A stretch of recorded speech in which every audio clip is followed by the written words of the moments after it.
Hello, hello. Happy Saturday, everyone. Hello there. How's everyone today? Good? It's been a while, right? Not really a while. Around here, it just seems to go. And then you look at the calendar and you're like, it's been a while since we've been live. So happy Saturday. I just heard myself go, happy Saturday, everyone. Hello, Mario. How's everyone doing today? Hey, Barbara. See, Ranger is here. Meg from Ranger in the house. Hello, Scrapbook Central. Hey, Desiree. Hey, Jana. Happy Saturday to you. Welcome to Asked and Answered. It's going to be a good one. It's going to be a bit of a messy one, and I am looking forward to it. I'm ready to get inky. Although I've been really inky all week. I finally got the ink off my hands, and now we're just going to do it again. So hope everyone's doing well. Let me just kind of move this up. It feels like my head's getting... We're good?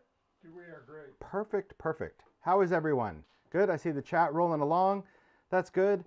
Hey, Mel. Hey, Erica. Hey, Louisa. Whoop, whoop is right. You know it's going to be good. Hey, Zoe. Hey, Nicole. How is everyone? I hope you have been doing something creative. It's always weird this time of year when we're like, I always say in between seasons or in between holidays. Good morning, P. Hello. Oh, Stampers Anonymous in the house as well. Hey, Carol. Hey, Nancy. It is weird because, you know, like as makers, at least for me, I'm definitely driven by the season, the holidays, you know, whether it's like this year making for Valentine's or making for Easter. And then you kind of, you know, there's Mother's Day, Father's Day, 4th of July, all that. But for me, it's not necessarily making holidays. It's just more of just fun holidays for me. So, hey, Tifa. Hey, Boo. Hey, Paige. Hey, Linda. So I figured, why not just, I don't know, go back to something that is really fun. And that's what I like about Asked and Answered. I'll be honest about that. I really love making myself accountable to show up and use something. That's really what it is. Although I'm here for you guys, I'm here to answer your questions. It really is about thinking about, like, gosh, what haven't I used in a long time? Like, what is something that just kind of sits on the shelf for a while that I need to just get out and just take it for a stroll? And that's what we're going to do with sprays. So if this is your first time joining us live for Asked and Answered, welcome. He's coming over, so I know you guys want to see his smiling face, and I don't blame you. Look at that smile. He's a happy guy. He's a happy guy. This is not your first time. This is it. I'm ready. We're ready. He's been helping me out. We've been doing, like, obviously getting prepping samples, and he's just stenciling and spraying. Yeah, he's a great behind the scenes guy. He really is. This is where he likes to be. Okay, I'll just show you because I'm looking on the screen. You see, like, this half. This is where he likes to be. Because I always say, like, Mario, come and screen. He's like, no, I'm really happy being half, and that's good. So this one it's really all about an interactive Q&A. It is going to be fun. Hey, me bestie. An interactive Q&A/demo where we're going to talk about a product category. For today, it is all about distress sprays. I see what you mean. He's like, the reason I don't stare is because I'll just start making faces to see it in the camera. Just reminds me of like a Brady Bunch episode. So this one is all about sprays. So this is going to give you the opportunity to ask questions about distress sprays. I'm going to go over the basics. If you guys don't have any specific questions, and really answer some of the most questions that we get asked, but this is all about a specific category. So if it's not relating to distress sprays, it's just something that we're not going to engage in this one, but maybe it'll be in another one. Now, we've already done Asked and Answered on alcohol ink. That was last month. That was a big one. I really enjoyed that. We've done embossing glaze. We started out this whole series with kind of a distress basics about ink pads and blending. So they're fun, and I hope you guys enjoy it too. So we ready to go? We are ready. Good. Well, this is where I'm starting. I'm just going to kind of hang out and just chat. Thanks. It's going to be fun. So the thing about sprays in the world of distress, just so you guys know, like, what I have prepared on the table, there's a variety of sprays in the distress line. There are distress spray stains. There are distress oxide sprays. Both of those I would describe as sprayable versions of the ink pads, okay? Because it does use the ink from the ink pads that is then diluted. And when I say diluted, it means like adding liquids to it. It is water. There's a lot of water added to these. So we start with a more concentrated color and add water. But there's also different things, anti-foaming agents, different surfactants, all that in these sprays that make them sprayable and act the way the ink pads would. There are different options. There are people that, I mean, back in the day, gosh, before I even started distress, I used to take re-inkers for the Adirondack inks back in the day when I was on Carol Duvall and dilute them in water and put them in spray bottles, because back then Ranger didn't have spray inks. So could you take your re-inkers of your stamp pads and put them in spray bottles with water? Yes. Do they work the same as these? I would say they work very similar.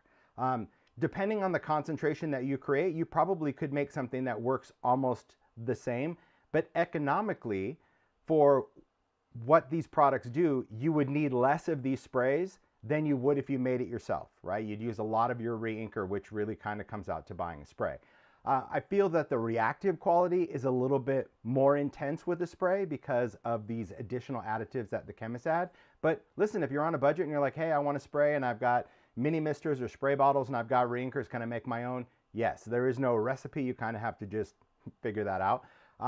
But it's a lot of fun. And sprays, I mean, really, it's just something that I like to do for backgrounds, but I know people that do journaling or all sorts of different art mediums, they love to work with sprays. I know Diane is really like the spray queen. She's the one that kind of got me to finally say like, okay, I'm going to try it, but I'm going to try it like the Distress way. Now, in addition to Distress Spray Stain and Distress Oxide Spray, there are Distress Mica Stains. That is a seasonal release.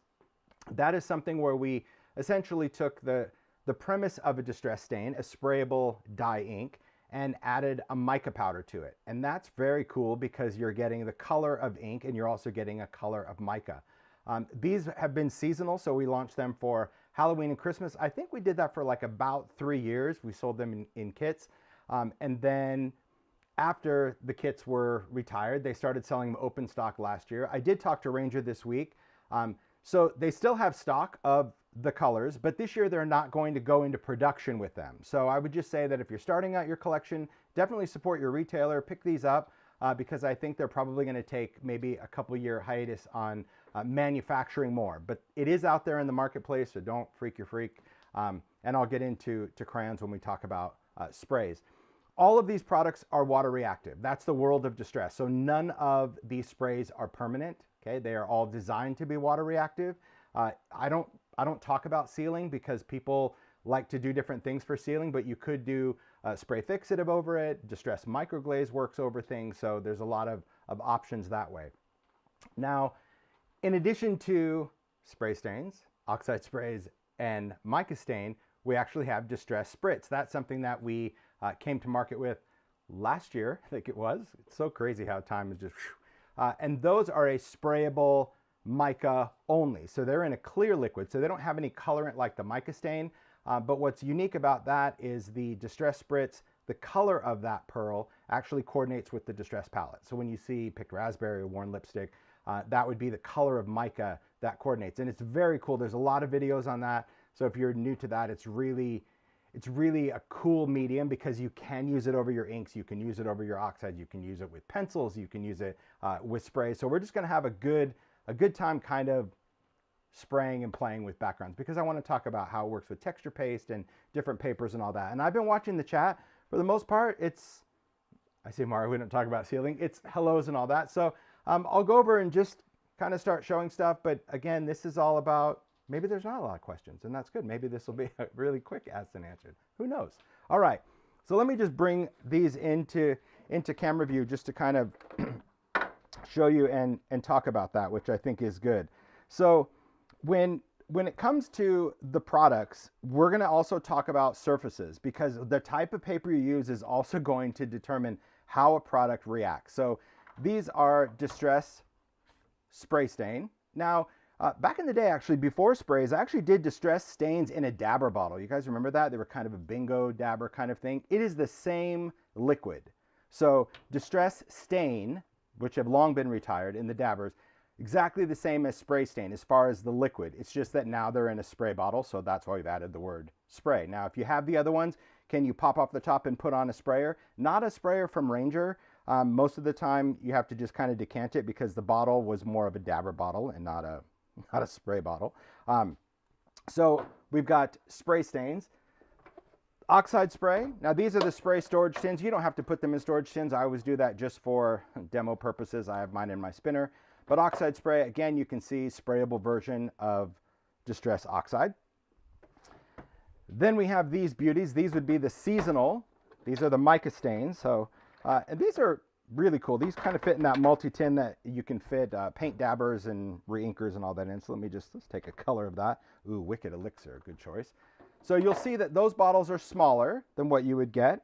Okay, these are a 1.9, so we just call this like a 2-ounce bottle. These are a 1-ounce bottle just because of, you know, cost, because again, this is a color and a mica.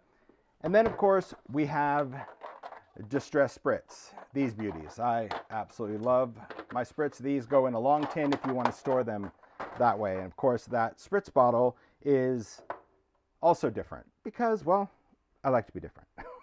That's really the reality of it. Okay, so the color, when it comes to the colorant, that's just a dye. So spray stains are a dye. You just open them up and use them. You do not need to shake them. The other three, you do need to shake because the Oxide is a dye and a pigment.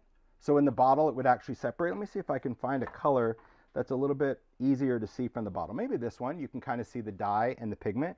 So these need to be shaken. Same thing with mica stain. You've got the stain and the mica, so those have to be shaken. And of course, distress Spritz. You have, I like to lay them on the sides because you can see the mica, and this is a clear liquid versus a stain. Now, all of these can work together.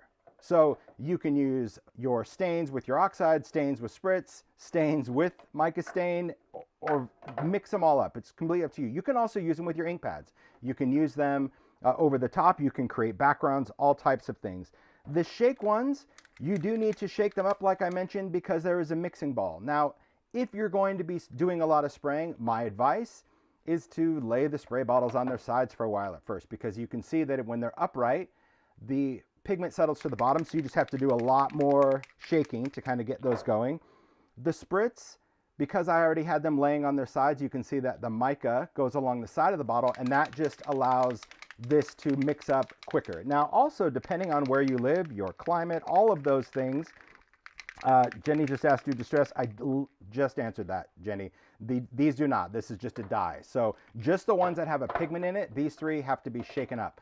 When you're working with something like this, you can either ring it like a bell if you find that your sprayer is leaking like crazy, or you can, yeah, I saw some people mention that little sports car, the little shaker that I've talked about for quite a while. So all of these bottles, including this big one, will fit the shaker that you can use for alcohol inks and all that, because this has this great little strap that goes around the bottle. Just make sure if you're going to shake any of these, my gosh, just tighten this a little bit just to make sure that it's on, because, you know, depending on where you have it, you might have a little issue. If this is loose and you fire this up, it could be horrible. But yeah, this will fit around there. You just kind of put it over that. There's like a little catch right there, and then you can just turn it on. And this just, it vibrates and kind of goes back and forth, and that will also help mix these quicker. You don't have to do this. This is just for people that maybe, you know, have issues with shaking it's crazy. Other than that, you just kind of go for it. This is a shaker. Ranger has this. Amazon has it. I think Ranger actually has it less than Amazon.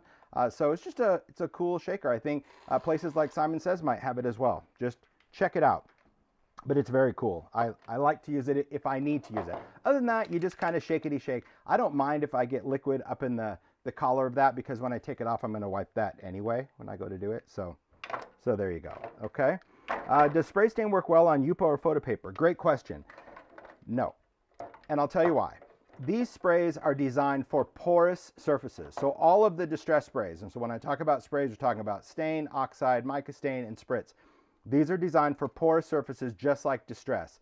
So things like UPO, that's a synthetic paper, so it will just beat up and wipe off. If you try to use it on photo paper, it will work on photo paper, because photo paper, believe it or not, is emulsion based and very porous. However, it doesn't absorb as well on all photo papers, because some have a little bit more plastic in them. So my suggestion, as always, is if you have a surface that you want to try it. I've used these on wood, I've used these on chipboard, I've used these on, well, back in the day, grunge board, and also just different types of paper. So let me just get into different types of paper real quick. I'm going to put these sprays just off screen. I have, my gosh, not only do I have in the tin, but look, I put baskets of them, because when I go into spray mode, I like to spray.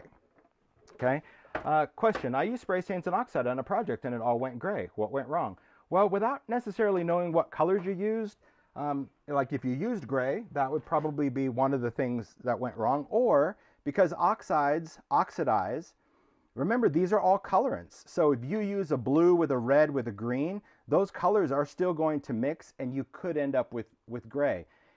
The fact that you're saying it's gray tells me that maybe you used a little bit too much oxide over the top, and the color of oxide mixed with the color of stain or ink underneath, and that became a gray color, and then when it oxidized, the whole thing went gray. So hopefully the demo will kind of show you, even if you dry in between, because you could still get some reaction. And also, big thing is really depending on oxide. So let's talk about that. So I'm going to grab a few colors of sprays to start. I'll start with some basics just before we get too into like mixing, because you can mix. The colors, I mean, they mix, but it's the same rules apply. Probably more important in the spray world that you kind of are aware of what colors you're using, because if you just get too many colors going, it could be a hot mess, that's for sure. Okay, so these I'm just going to stand them up. I have them all labeled on the top, but they're spray stains, so I don't really need that. Okay.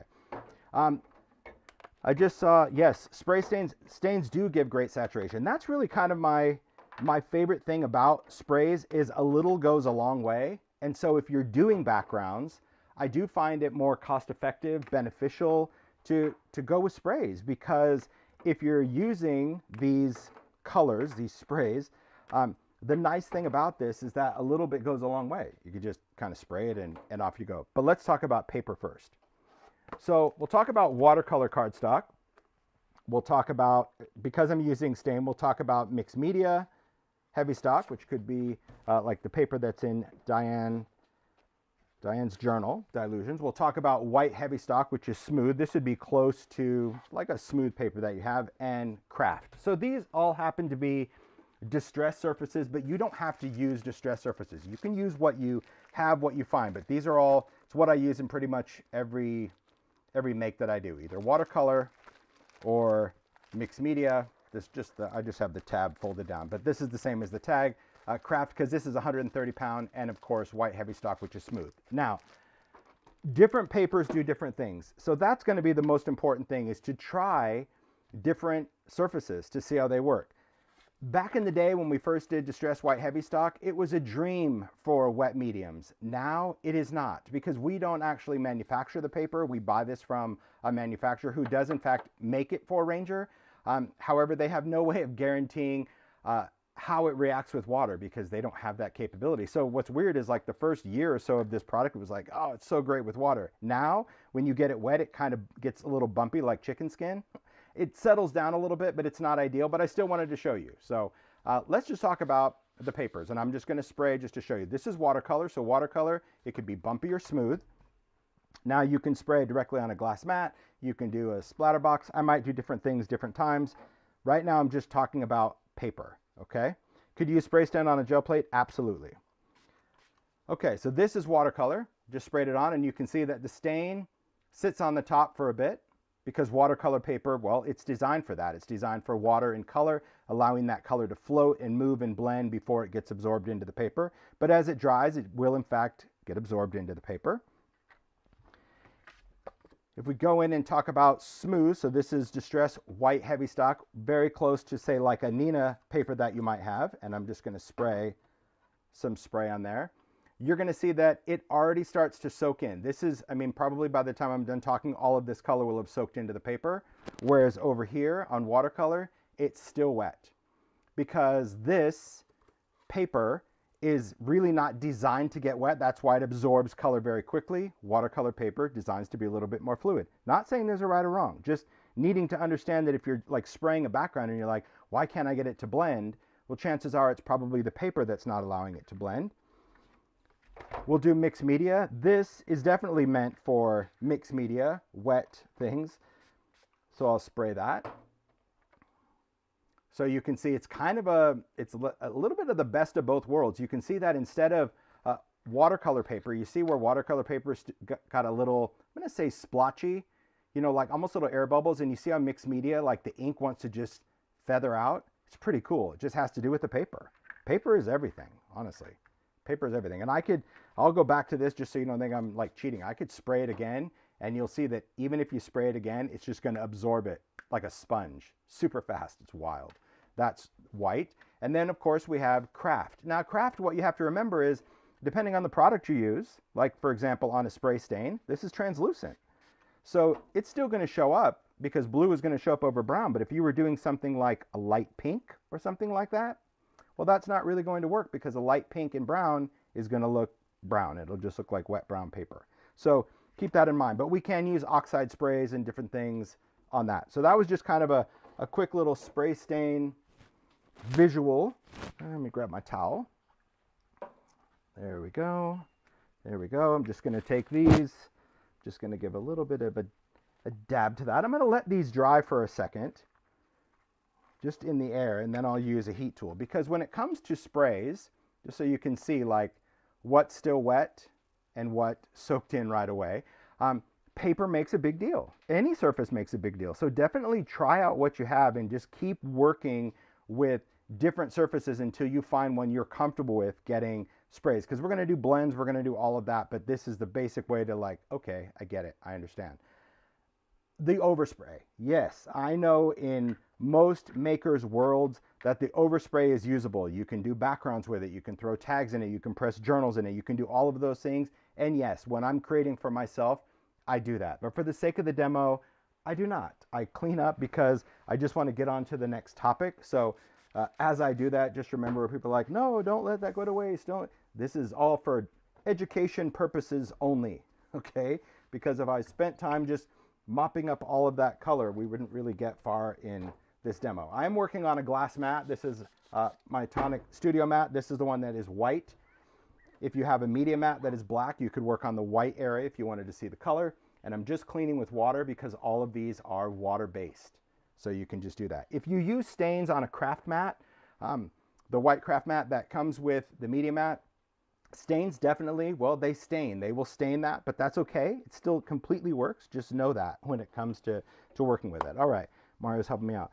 How long will the sprays last on your glass mat? Like, do I have to dip the paper right away or can I wait a while? You can use it indefinitely. You can leave it on your mat for a year and come back and use it as long as it's wet. So if it's not wet, which it probably shouldn't be after a year, you spray it with water and it reactivates.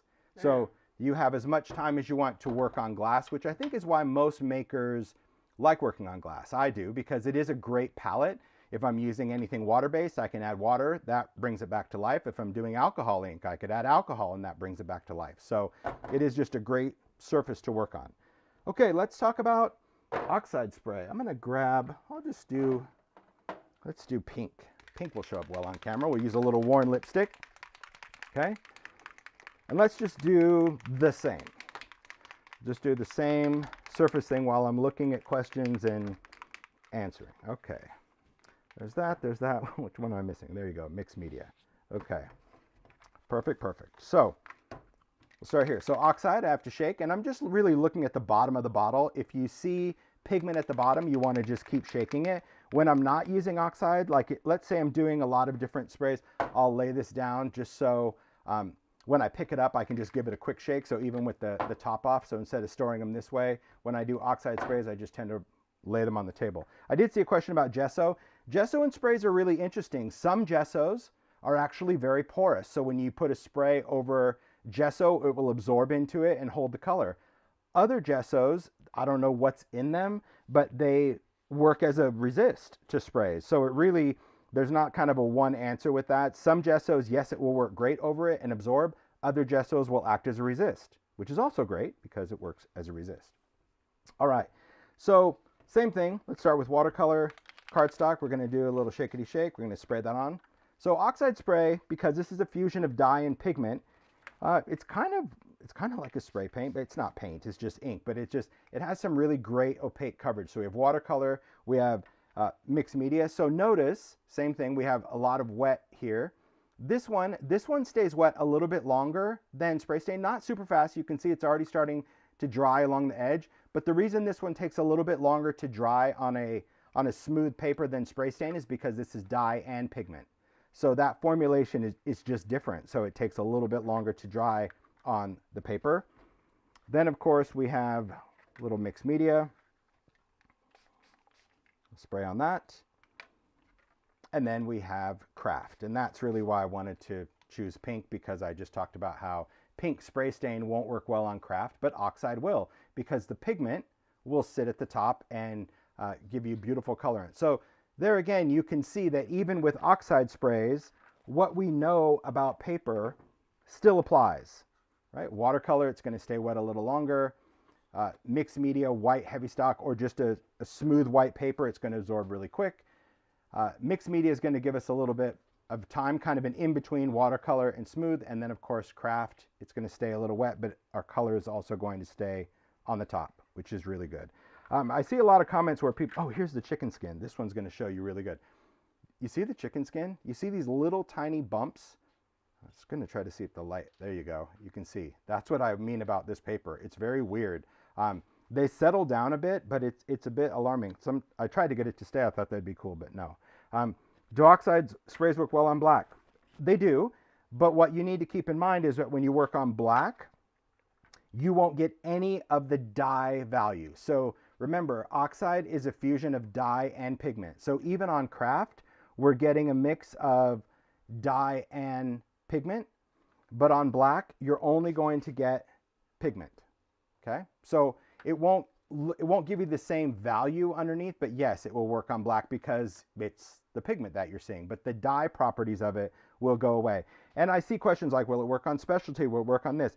It will work on any papers that you have that are porous, yes, but they will all work differently. Specialty is a great paper because it is a matte coat, but it still has a coating, so it's not going to dry as quick as all of these do. Pretty neat. It's just neat to see it, I think. I think it's always important to just, can I just hand you those, Mario? Sure. I just want to get them out of my way. Thanks.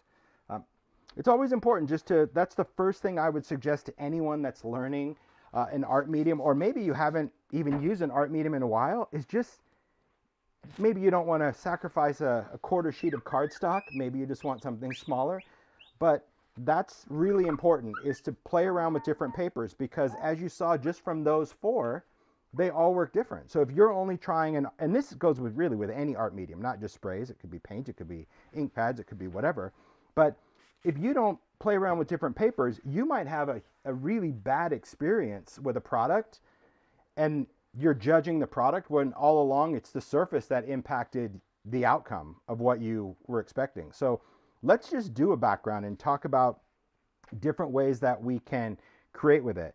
Based on that demo that I just shared with you, I'm a huge fan of watercolor cardstock or mixed media when it comes to sprays. So I don't really use white heavy stock or craft with sprays unless I'm just wanting to do a specific effect, okay? So distress watercolor, you could use the bumpy or the smooth, and of course mixed media. Mixed media is the same as the distress tags. You can see it's the same color.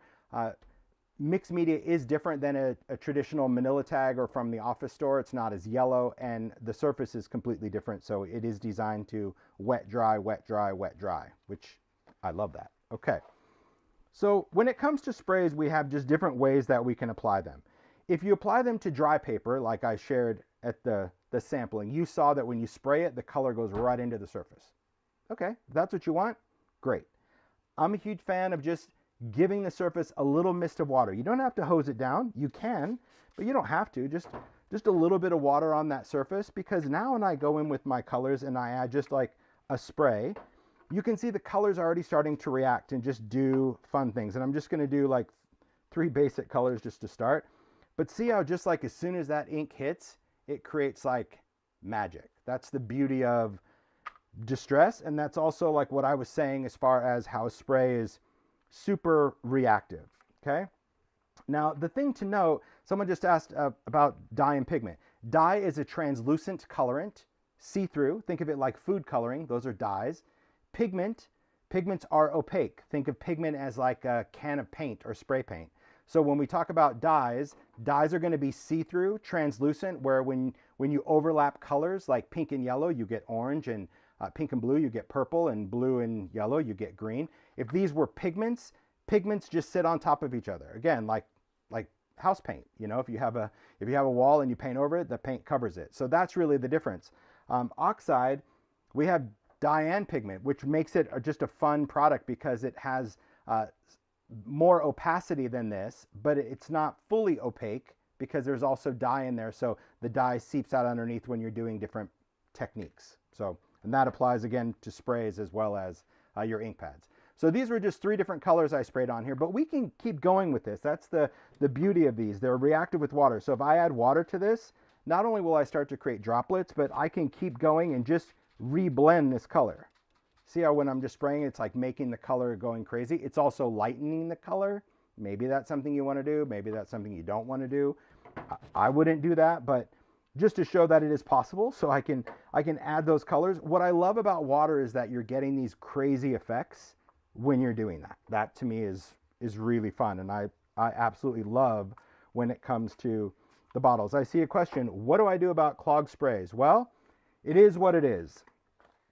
I always have a bucket of these on hand. Now, I've watched a bazillion YouTube channels, and I've always, you know, when someone's like, oh, this is the hack to unclog a spray, I always watch it because I think, oh, they're going to teach me something that's some secret.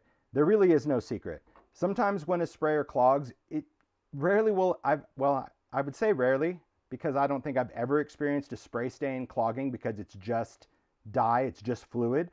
But anything with pigment, that would be Oxide, Mica, or Spritz, you are dealing with a particle. You are dealing with particles in the bottom. And sometimes if you don't mix it all the way, even though you know you're like, I shook it, right, but if there was still some particles down there, those little particles, I mean, the tube of a spray is super tiny.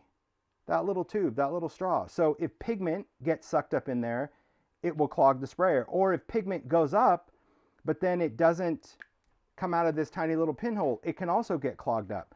Sometimes people say, oh, I take these, I soak them in hot water, I spray it upside down, I take a can of air, I remove the straw. Any of those tricks, you can try all of them because they could in fact work for what you need to get that sprayer to work.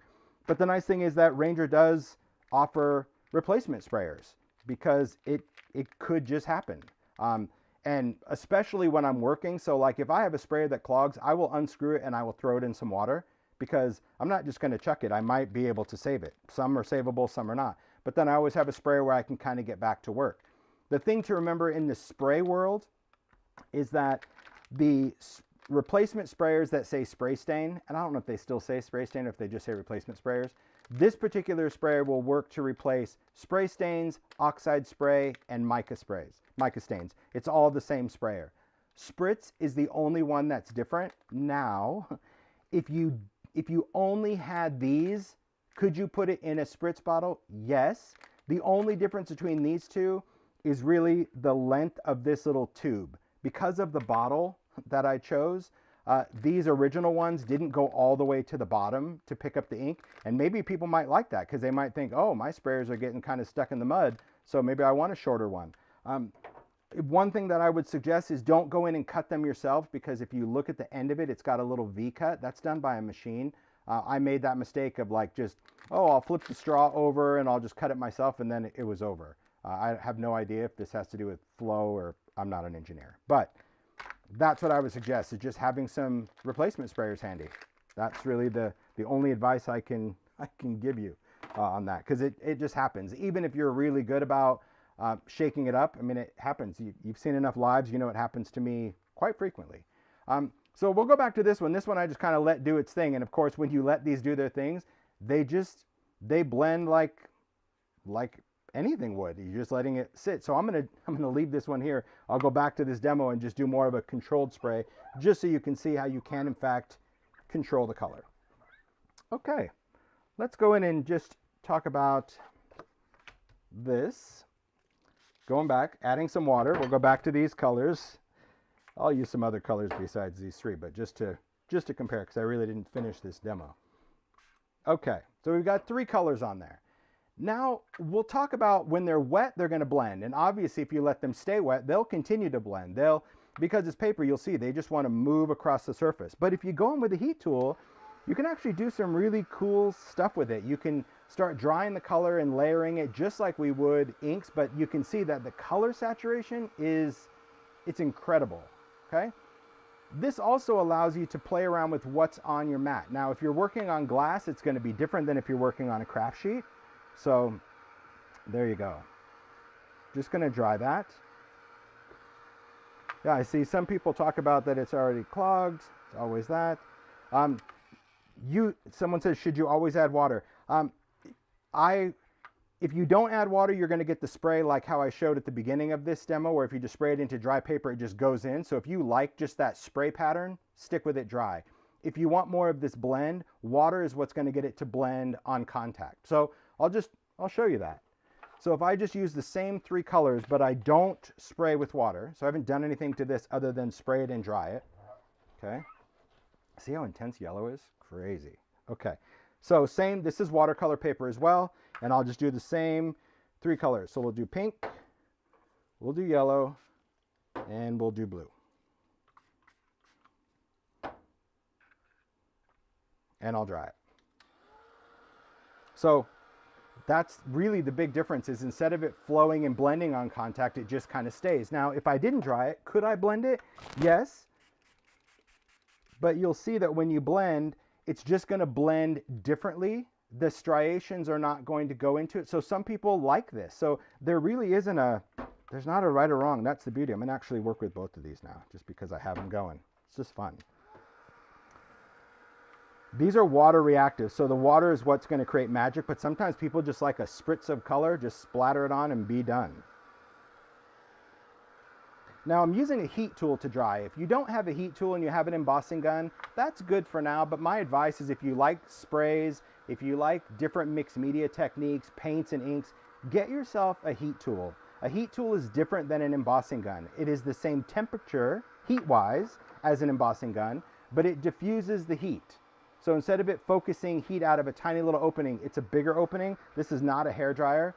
This thing is over 300 degrees Fahrenheit. It is hot, but it allows me to kind of go right over a surface and dry that medium without blowing the ink everywhere. So it doesn't look like spin art, okay? It's really good. So let's just go in and we'll add some effects. So if I add water to dry color, I can let it sit for a second. I can lift it just like I would inks. However, it's going to lift different, and that's to be expected, because instead of it lifting to like those really bright white effects that you might be used to with ink pads, a lot of that color was absorbed into the paper already. So you still get a lift effect. You just don't get it as intense as you would with an ink pad. But just think about these backgrounds. Like, how much ink blending would you have had to do from an ink pad to get this intense color and all the water we added to it? See? That's really the big difference when you're kind of working with products, is just kind of seeing like how they play and how they work. So that's the basic. Now we're going to get into mixing sprays. We're going to get into Oxide and Mica stains, and cool. And thanks, Mario. Mario keeps watching the chat and questions he's pointing out to me, so I'm doing my best to multitask. But I mean, this is really about you getting questions that you have, and don't be embarrassed to ask the question. If I've already answered it, I'll say it was asked and answered, but don't take offense to it. That just is. What paper was that on? That was on watercolor. I found that watercolor is just a preference of mine for more fluidy, watercolory things, but this next one we'll do on mixed media. And we'll talk about incorporating Oxide spray and mica. So let me just grab a couple of Oxide sprays. We'll do a little bundled. I don't want to... We'll get into Frayed burlap, but I need to keep that off to the side because that always gets people worked up. And understandably, it's an odd one. Okay, let's do kind of some patina-y looking things. Your heat tool is now turning orange and overheating inside. Should I replace it? Yes, that would be my suggestion. The heating element does turn orange, but if it's overheating, as if it's like shutting off, then it's time to replace it. Now, I will tell you look, we're all makers here. You have to respect this thing. I'll be honest. In my early days, I did not care about this thing. I would throw it on the table. Mario could ask, like it would knock on the floor and bounce, right? And I'd pick it right up. It's not like there's rocks in it. Right. The heating elements in there are elements. They're little wires that get hot, these coils, and you have to be good to this. If you've got a bunch of, maybe you have pets and you have pet hair in there, you need to clean this out. If you are prone to throwing it or dropping it on the floor and it starts to rattle and it's not working right, it's because something happened inside and it could in fact short out. So it's just one of those things that, like, when I'm done with it, I always put it off to the side. I do have a little holder. It's just like a little metal container over here that when I demo, I set it off to the side because I don't want it to fall on the floor. So it could happen. It really does. Okay, let's talk about this one. So this is mixed media heavy stock, we're going to work with some combos of spray stain and oxide just to kind of create the background, and hopefully that's going to answer some questions. So yeah, see, Natifa, I didn't respect it. I've gone through many in my years, and it just is. It's like, you know what? It's just, yeah. And Ranger used to do them in white. I'm so glad they did them in black, but like I asked them for years because my white tool looked horrible. I used to alcohol ink it and anything to cover up the muck. Okay, so just adding a couple little bits. Now keep in mind, sprays are fun.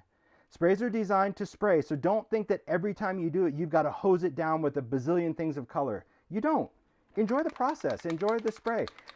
I'm adding all of my stuff to start, but sometimes you can just add ink, dry, add oxide. You got to play around to find an effect that's going to work for you. So I started with a couple colors of spray stain. I did a little bit of green, little twisted citron. This was a little bit of rusty hinge. Now I'm going to go in. This is some peacock feathers, and I'm just going to add a little bit of this. These tend to, like this spray, do you see the halo of that spray? Oxides tend to feather out a little bit more just because the sprayer, it just does something else with the pigment and dye. It's the same sprayer. I just don't know why it works so weird, but it does. Okay, so I'm going to start drying this, but I'm not going to cook it because I don't want this to look splotchy like this. I don't want it to look like paintball, but I don't want to hose it down right away. So as I see it start going into the paper, I'm just going to add a little bit of water, not much, but just to get some of that movement. Now, when you get some of that movement, don't be afraid to pick up your background, like move the color. You don't have to leave it there. Okay. What's the issue with frayed burlap? There's no issue, Brianna. No issue at all. It's just a fun one. So that's why I'm saving it, because it's fun. All right. There's our start. See, got a little bit of movement, but now we've got color here. Now on a craft mat, this ink would be totally different. This would already look kind of splotchy and pebbly. Not the case on glass. So I'm going to make do with what's here anyway. But see, even when I put my hands in it, it doesn't become a ball like it does on a craft sheet, which means I'm going to stop talking about it and start showing it. Would you mind, Mario, peeling off just that craft sheet from that glass mat, please? Sure. I'll just do another one with it. But this one, I'm just going to kind of work in. But this is just going to be a lot of mud. See, I dipped in the mud. It's going to be mud. There's no getting around that. But I'm going to replace it with a craft sheet. See, I knew that if there's always something for Mario to grab, always. Never intentional. Thanks, Mario. Sure. So a craft sheet, there's many different kinds. Okay, I'm going to clean my glass real quick before I stick this down. There are brown ones, there are white ones, there are silicone ones, there are like the ones I do with tonic have little rubber corners in there. They're all essentially the same function, but they just have different features. So you kind of use what you want to use. This is the replacement one that goes with the black media mat, but of course, if you can just buy this too, that's pretty cheap. If you don't use it often, you don't need the fancy corners. Let me show you the difference in just that product that we had down here. Okay, we had some orange. Oh, I put crackling campfire. Pretend it's rusty hinge. There's a little oxide, and we'll do a little green. So right away you can see that overspray looks totally different on glass than it does here. This is the magic of this sheet. Like, that is why when I did my first mat where it was black and I had this on the side, it was essential because I can't not work on a craft sheet. I have to work on a craft sheet with ink because it just gives me more fun, more play with my ink. Anytime it hits the glass, to me, it's a mud bath, unless it's a single color, then I can go back in. So I always work with that, and that's why I like this sheet, but I also like the ones that I do that actually cover. I have ones that will cover the glass mat corner to corner with the little rubber corners that I kind of have rolled up in there. And I also have one that fits a travel one. So you might be one that like only works on craft sheets. Like I saw Natifa in here. I've seen Natifa's video. She loves to work on craft sheets a lot. I keep mine just rolled up in a tube when I'm not using it. But yeah, so the nice thing about the bigger ones is that it's got these rubber corners that are stitched on. So they're kind of weighted and you can just cover your whole, look at that. See, and it's supposed to get stained. It's supposed to, but this is silicone back, so it kind of grips, but it could be used on any table. Even if you don't have a glass mat, you can just use it that way. So anyway, all right, back to this. I'm going to spray a little bit of water because that's what I did on this other stuff, but now I'm going to do the same thing I did before. See the difference? When I ran my finger to the stuff on the glass, it turned into sludge. When I run my fingers in on a craft sheet, my ink beads up. That is the magic right there. That is the magic. So, all right, just going to take this, and I want to build layers. Can you expand a bit on oxides on black? Let's see, properties of pigment, what are they? Do they still blend and react with water? Yes, pigments still blend and react with water, but pigments don't mix. So you can blend two colors side by side, but if you're just working on black with that and you keep mixing the colors have no dyes to give you undertones, so that's, I guess, where you could end up with gray as well. So that's just something that if you're going to use them on black, I would spray a couple of colors, add some water, and be done. It's not going to give you this magic. This is happening from dye. But I'll show you what the oxide is intentionally doing, because we do have some oxide here. I'm going to start dabbing this on, just splashing, and this is where I'm starting to get the fun. See the difference? Where by splashing in dots, I'm just getting way more play versus when I was splashing in the sludge. Okay. There we go. Now I'm drying this in between because I want my colors to layer. If you keep going wet on wet, everything will blend. Like when I was dipping into that glass, it was turning into like this bruise. But because I dried it and dipped again, then you actually have that nice action. Lois asked about shrink plastic. No, these are for porous surfaces only. So if you're doing shrink, you would need to do something like alcohol ink or a type of permanent ink.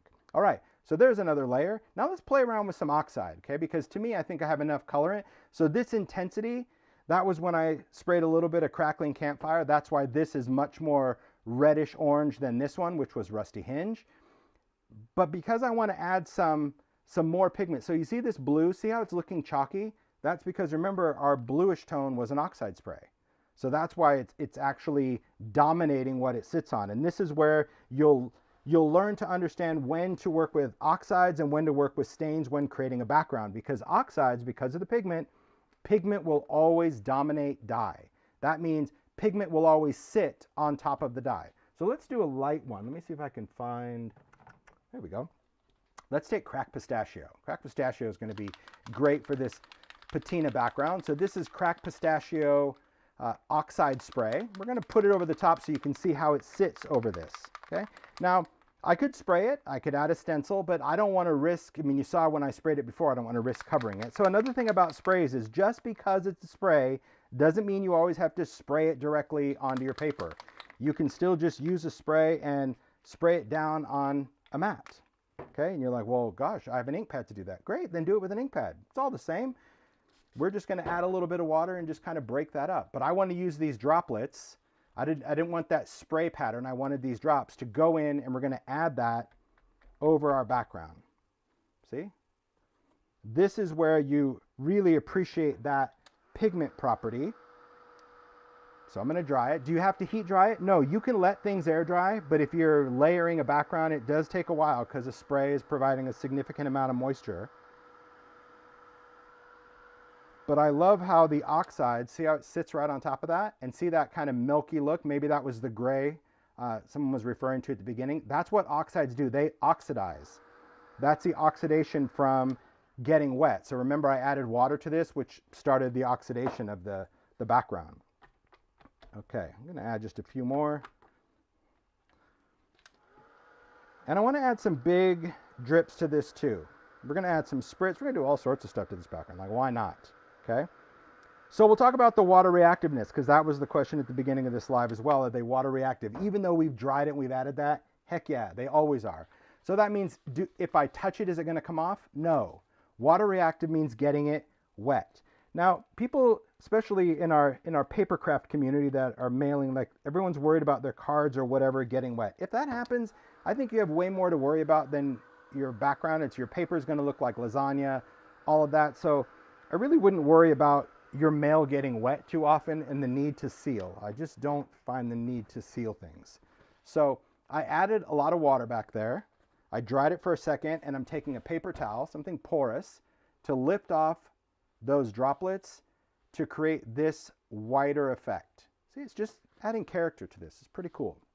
But let's say I wanted to add some bigger drips. Maybe I wanted to add some bigger blue drips. Let's do that.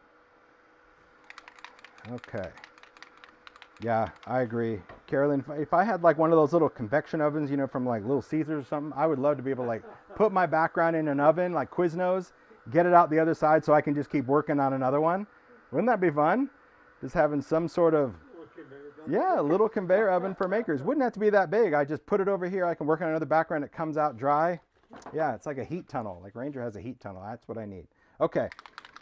I'm just going to shake this. And so what I'm going to do on this spray is I'm just going to take this out and I'm going to use that tube from the schnozzle, just this one. And I'm just going to tap and just get some. So this is like heavy dots of Oxide. You could take a paintbrush. You could dip something in here, but I'm just going to use this little straw. Okay. There we go. And I'm just going to tap those on and we'll start drying this as well. So that was just Oxide spray put directly on the top. This one, of course, is going to be way more concentrated than picking it up from the sheet. So you can use whatever you want. Yeah. An easy bake. Yeah, using a little light bulb. It needs to be hotter than an easy bake, I'm sure. But it would be fun.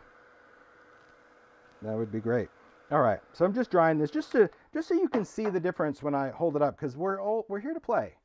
So you can see when I did the drops back here, you see how like you got that color, you got that cracked pistachio, that little bit of peacock feathers, and it was nice. But when I splattered it on, see that's almost dry, but not quite. Can you see how intense the color is?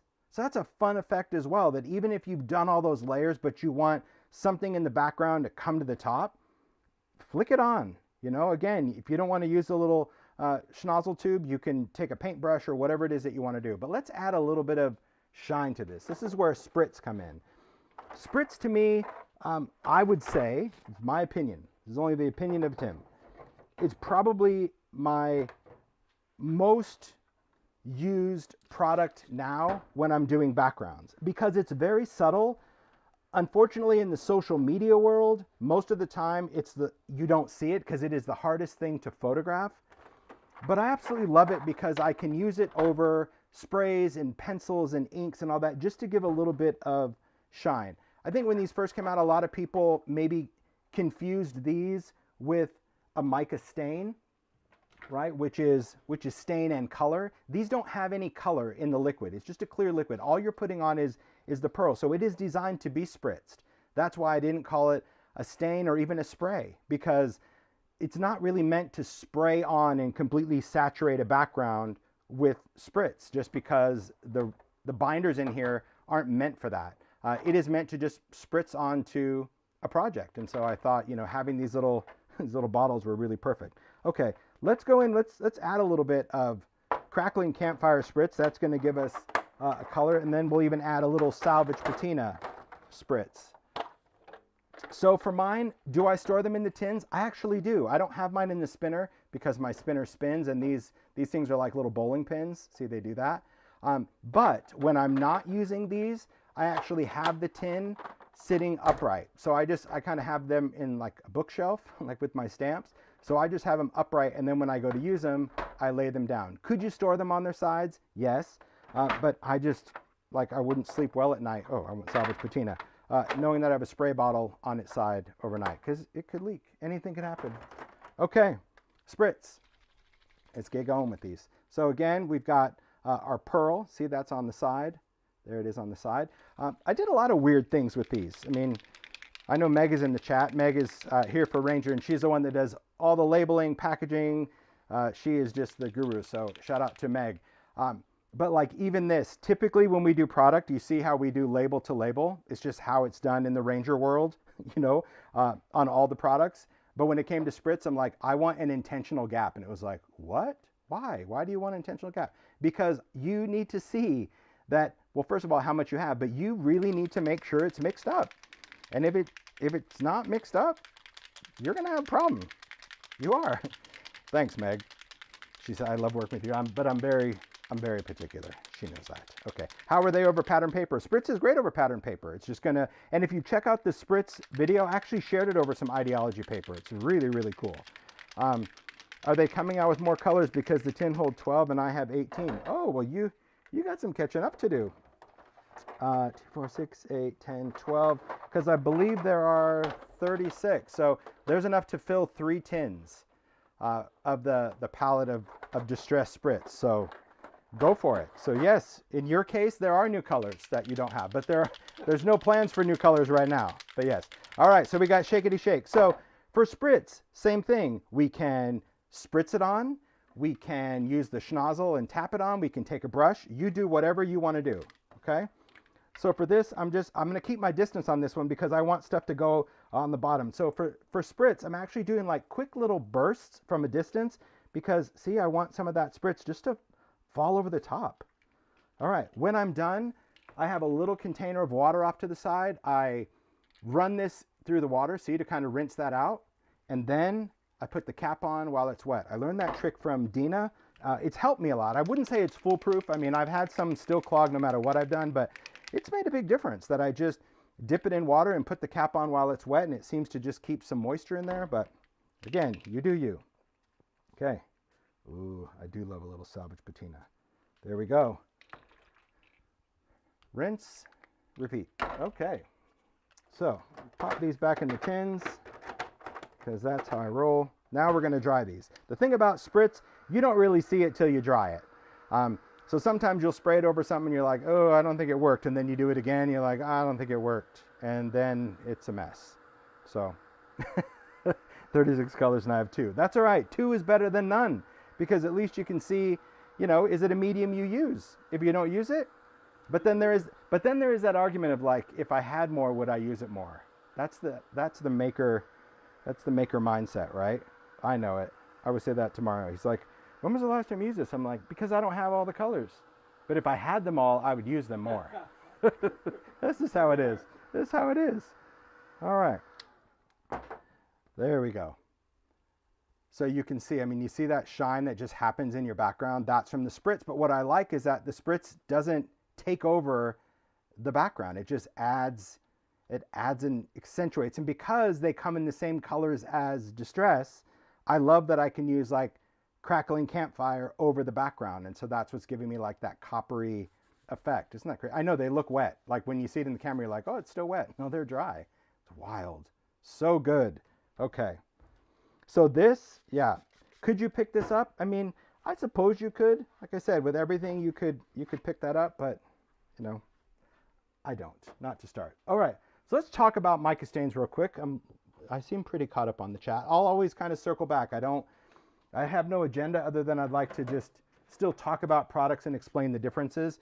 Because now that you've seen stains and you've seen oxides and you saw a little bit of Spritz, this is probably a good segue for this product. Because again, it is a seasonal product. It won't be added to the line permanently.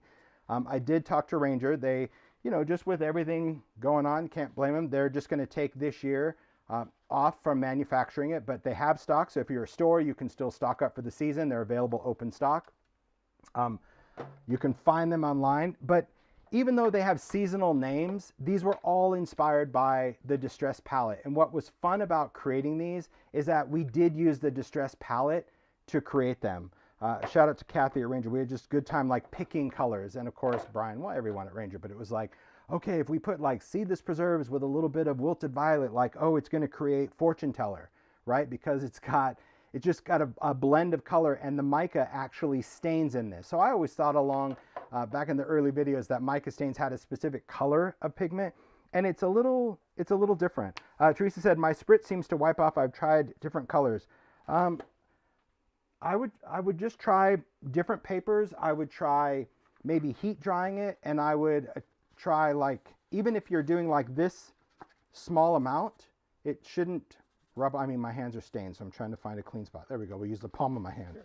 Mario's like, you need your finger? See, they don't come off. But if you oversaturate with Spritz, it can. Or if your paper has a coating on it that's not grabbing it on, it can. And maybe try heat drying it, because sometimes I've had people say that like on the paper they tried that heat drying it worked. But I mean, this is mixed media, so this is actually a coated paper and it still grabs onto it. So again, typically that's from like too much that could happen. Okay. So back to this. These pigments, what's really interesting is that because they're in a stain, they actually get stained from the liquid. So it does start out as like a purple mica, if you will, but not like a perfect match. It's the stain that eventually stains it to different colors. That's why the purples have different color pearls. Isn't that wild? Totally different. Because when we did Spritz, I'm like, oh, just use what you did in here. And he's like, no. The Spritz are actually really complex blends of pigment because there's no dye to cheat with. So here's the thing about mica stains that I want you to know. It is a stain, just like what we've seen. So it's got that intense color, but it also has that mica. So these are all mica stains. But if you look at this palette, even though we called them seasonal, all along I intended on essentially building a distress palette. So we have colors that they're not exact, but they're very similar to, say, you know, saltwater taffy or orange or anything. If you spray distress stain over water-based ink, will the spray reactivate the ink? Yes, because the sprays have water in them for sure. Can you use the sprays in an embossing folder? Sure you could.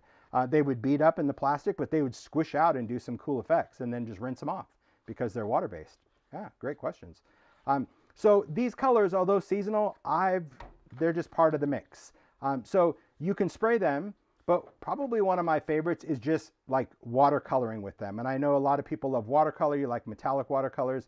These things are a dream. It's just the mica stain. So you can shake it up. If you have a palette, you know, like one of the distress palettes or something, you can create a palette, just use a dropper or pour some of it out.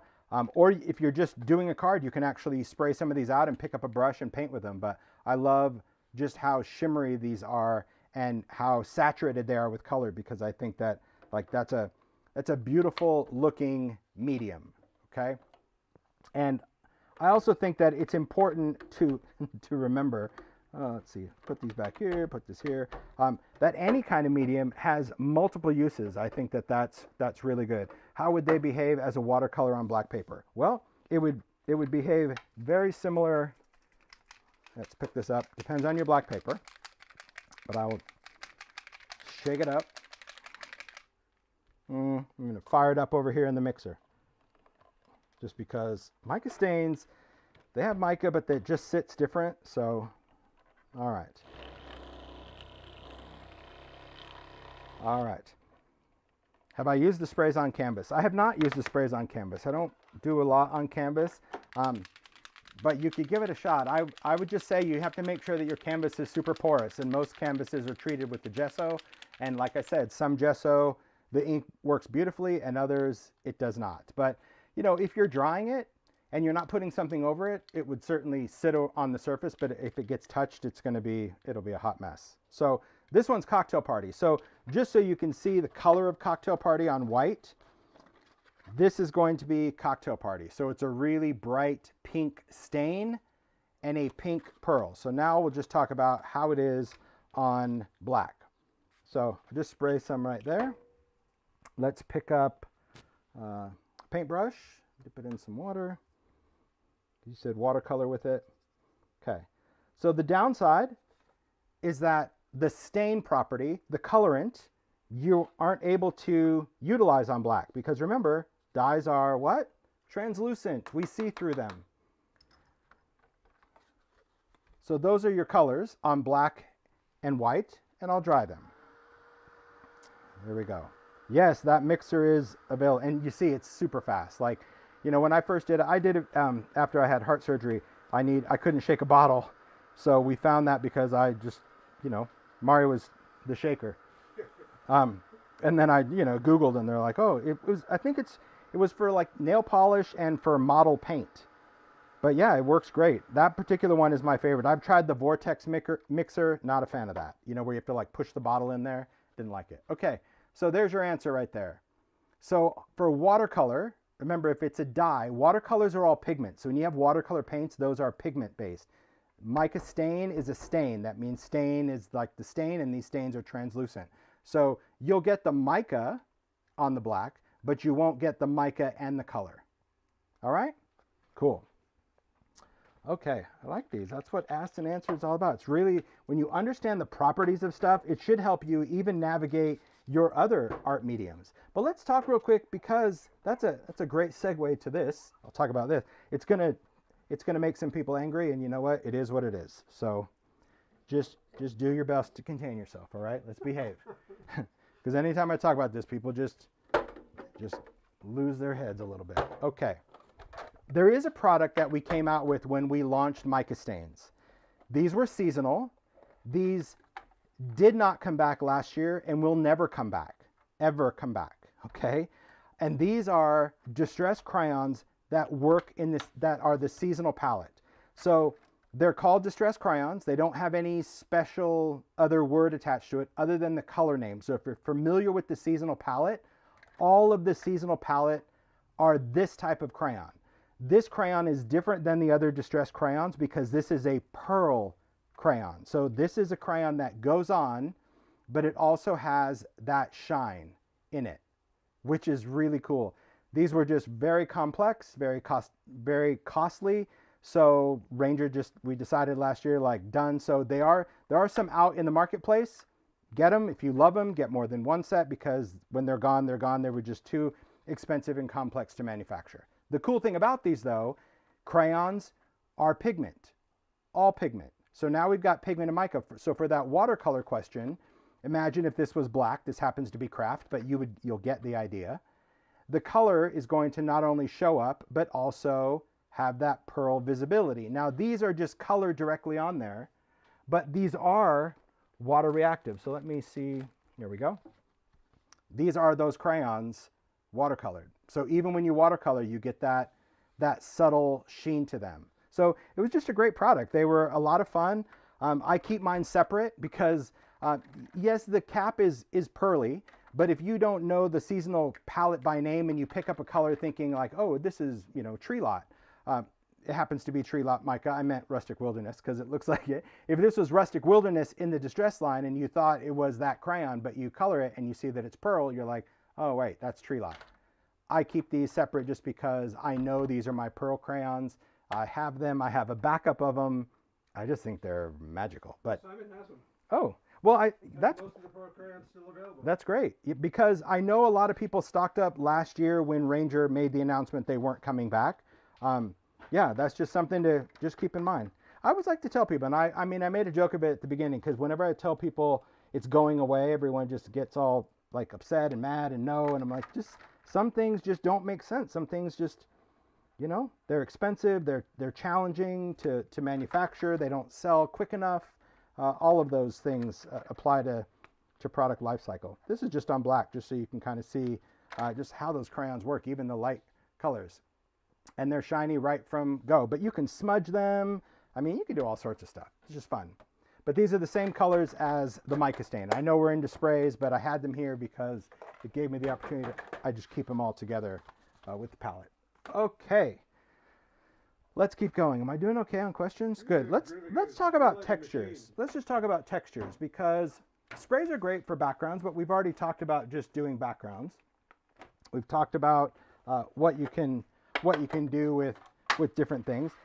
I'm a huge fan of like playing, and I do a lot of demos, obviously, and I keep a lot of the stuff. These are scraps from like the Spritz demo, so you can see the difference in Spritz.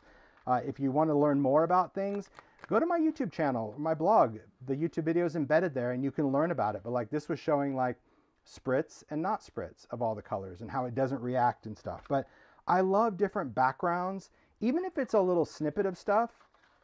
Like, there you go. See, now you guys already know how this is done.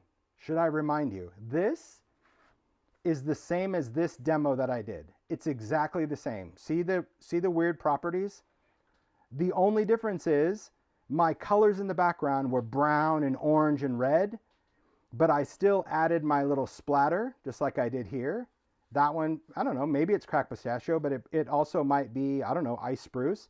And then also you can see a little bit of that shine in there. A little bit of Spritz, just like this. So see, I just kind of take it and save it. Sometimes I just do a spray background. I love that, where you don't fill up the whole paper with color. You leave some white space, you leave the sprays. So knowing what you know, watching this Asked and Answered, you already know what I did here. I didn't start with water. Someone asked that, because if you don't, you keep your bullseye. So I intentionally was like, psh, psh, psh, psh, dry, and then start flicking water on it and splattering a little bit of blue, and you're done. So there's just different things. This is Oxide. I love this Oxide background. This is Oxide spray. But what's also cool about Oxide, if you have distressed watercolor pencils, this is really great to stamp on top of. I stamped with Archival. You can stamp with Archival over all of these sprays. But then I went in because I wanted my color to show up on top of Oxide. Remember I said pigment dominates dye? Watercolor pencils are all pigment. You could do crayons as well if you didn't have pencils. But that's how I like colored over the stamped image, and I love how the color shows up over that oxidized background. It's just fun. So a lot of times I'll keep things just to remind me of certain techniques. Other times I just like it because of how it turned out. So textures. There's a lot of different texture mediums out in the world. I could only suggest to try different things, different textures that you might have. So I've done a little sample just to show you. I've used the different distressed texture paste. So I'll just put them over here. I'll bring each one in. I used a stencil from Stampers Anonymous. We'll have time to just do a couple of quick stencil techniques. I used, I don't know the number. It's a florally one. See, this is just for the demo. I'm like, let me just grab a few stencils I might use. I probably won't use one or any of them. Anyway, it's this stencil, 77, of this flower. So I did the same through everything because I always feel when I'm showing something, it's just important to understand how it works. The papers, let's just see. All watercolor. I just wanted to check. So I used the smooth side of it. So here's the first one. The first one is texture paste opaque. So this is a white texture paste. It goes on fluffy. But the cool thing about this texture paste is after you apply it, the surface becomes porous. So for example, this is the opaque on watercolor. And on this, all the paste stay pliable. So if you're putting in a journal or a card, you can bend them. They won't chip or flake. But the cool thing about opaque is that it is porous when it dries. So the stencil was put on, paste was applied with a palette knife, let it dry, and then I did sprays. And the fun thing about this is that the color really goes into the paste, but it will also give it back. So would you guys rather see it side by side in real life or... Yeah, no, I don't know. You probably can't answer it because you probably have no idea what I just said, which I don't even know what I just said. You want to see it in real life. Like we're living a dream. I'll show you what I mean. Mario's used to it. I just say things. He's like, that did not make any sense. I'm like, well, welcome to my world. Okay. Here is... Getting a lot of yeses. Okay. So, yes. Okay.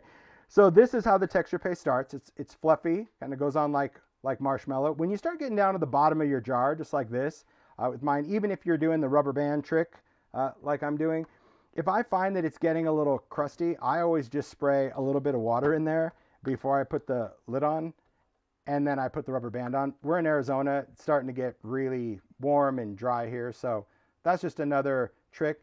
If you're going to use water, I would recommend using distilled water. Don't use sink water. Use distilled in there. That's important. Yeah. Okay, so this is opaque paste, dry on a tag. The great thing is that when we add color, and I think what I'm going to do is I'm going to throw in, I want to add a little bit of, ooh, this is a good one. I'm just going to put this in the mixer real quick, over here off to the side. I'm going to do a little bit of mica stain and spray stain and some spritz. Okay. Perfect. So here's some mica stain. That's going to give us like a really cool blue with a hue of shine. Then I will do, let's do some gathered twigs. Perfect. I will throw in a little bit of picked raspberry. Don't freak your freak. That's going to be okay. We're going to do some mowed lawn. Then I'm going to go in with some fossilized amber here. I don't have much because I really like that color. There we go. All right, gonna add a little bit of water. Just gonna start moving this stuff around just to kind of see what I have. All right, I like that little bit of pink, so I'm gonna throw in some maybe over here and maybe some at the top. There we go. You don't always have to commit to like full blasts of color. We'll do a little salty at the bottom. Okay, let's dry this. So what's interesting about the opaque paste is once it dries, it's very cool because it takes on the property of the paper you sprayed it on. That's the best way to describe it. So if you were to use ink pads over the top or ink blending or sprays or whatever, you can definitely utilize it the same with any of your mediums, okay? That once you apply it and it's dry, whatever you do to the paper will happen to the paste, okay? So you can see as it's drying that stain, see that blue? Yeah, that was juniper berry, I think. That was really cool. Okay, now sprays inevitably are gonna give you sludge, right? However you hold it, if it sits to the, if it looks like sludge, it dries like sludge. So if you like it, leave it. If you don't want that big mess there, just edit before it dries. You can use a towel, you can use a paper towel. You can always edit any of the color before it's done. Okay, I'm gonna finish drying this. Just to show you what we can do. This way you'll understand what I did on this sample over here, okay? Because I've already done it. And it's best if this is dry, pretty complete. Okay, there you go. Okay, there we go. So you can see like wherever that color is, how it just absorbs. You can still see like that's a little wet, but it's good enough. In addition to this paste taking color, it's also going to give it back. That's probably my favorite thing about it, because if you want to highlight this, they are water reactive. So that means we need to add water, because if you just did a dry paper towel, it would do nothing. If you tried this with a baby wipes usually aren't super porous. So I just prefer a paper towel. I'm going to lay it down, I'm going to press, and I'm going to lift. See, I just pulled the color out of that paste. Now, the longer you hold, the more color is going to come out, because it's literally just wicking that color. But see how I got some of those dots to still keep the color, but also give it back. So I don't do it over the whole thing because I like it to fade in and out. But you can just go back and repeat. So there's a blue dot, and you're like, oh, I want that blue dot. Okay, touch it, lift it. Cool, right? But that's it. So it's not going to just come off. It's not just going to evaporate that way. It's knowing what you know. It's knowing that water is reactive. This is porous. So reactive and porous means it's just going to suck that color right out into the paper towel. That's exactly what I did here. So I sprayed this with all my colors. So this was that dark bruise color. This was pink. This was green. This was more yellow. But because I wanted to highlight it, I sprayed a paper towel and I touched it in and did it. So even down here, and you can do this at any time, even a day later, a week later, just it doesn't matter. So I'm going to go in, I'm going to touch that. The longer you hold, see, I pull some of that color out. I will say that the longer you wait, the less it's going to wick, but it will always wick. It will always pull some out. But if you're going to do it, I would just suggest doing it. Okay, there you go. That is opaque. Next, translucent. This one's cool because texture paste translucent has the viscosity of like yogurt. Do I have a favorite color of the product? I don't have a favorite color. I saw someone like Mario asked him a favorite color. I don't have a favorite color. Favorite color depends on my mood. It's and whatever's closest to my hand, that becomes the new favorite. You know, old paper most days is my favorite. Brown, yeah. But I would say like as far as weird colors, I would say old paper is my favorite weird color, and also frayed burlap, which I'm still going to get to. I know I'm going to talk about the Oxide spray. Okay, texture paste translucent, kind of like yogurt, so not fluffy like opaque, but if you think of this in terms of dimensional glossy accents, you should understand that even better, because that's really what this is. When you apply it, it goes on through a stencil, no problem. It dries dimensional and glossy, like glossy accents. But it also creates a wonderful resist. So the reason this is white is not because this paste is white. This paste is clear, but I put this over white paper. So therefore, my surface has been resisted, has been protected, okay? One of my most favorites just because it's neat and it's dramatic depending on what you put it over the top of. If this was over something else, it's just a very dramatic result. So let's talk about some different backgrounds. Let's see if I have one. I think I do. There we go. Okay. That's a tag. I already just did a tag with dots. Oh, there we go. Yeah. So there you go. You can see it. It goes on clear and shiny. This is dry. So let's spray some colors down here. Let's take some other colors and I'm going to grab some Spritz. We doing okay, Mario? Okay. Do you let the paste air dry? I do. I let the paste air dry. most pastes are not heat stable, so definitely air drying is the best. It's a great question. Okay, let's find, okay, we're gonna kind of go a little purpley, pinky, moody blue kind of thing. That's gonna be fun. Okay, so for this one, just gonna add a little spray. What tin are these mediums? This is the Distress ink storage tin with the insert pulled out of it. So this is the one that holds your square Distress ink pads.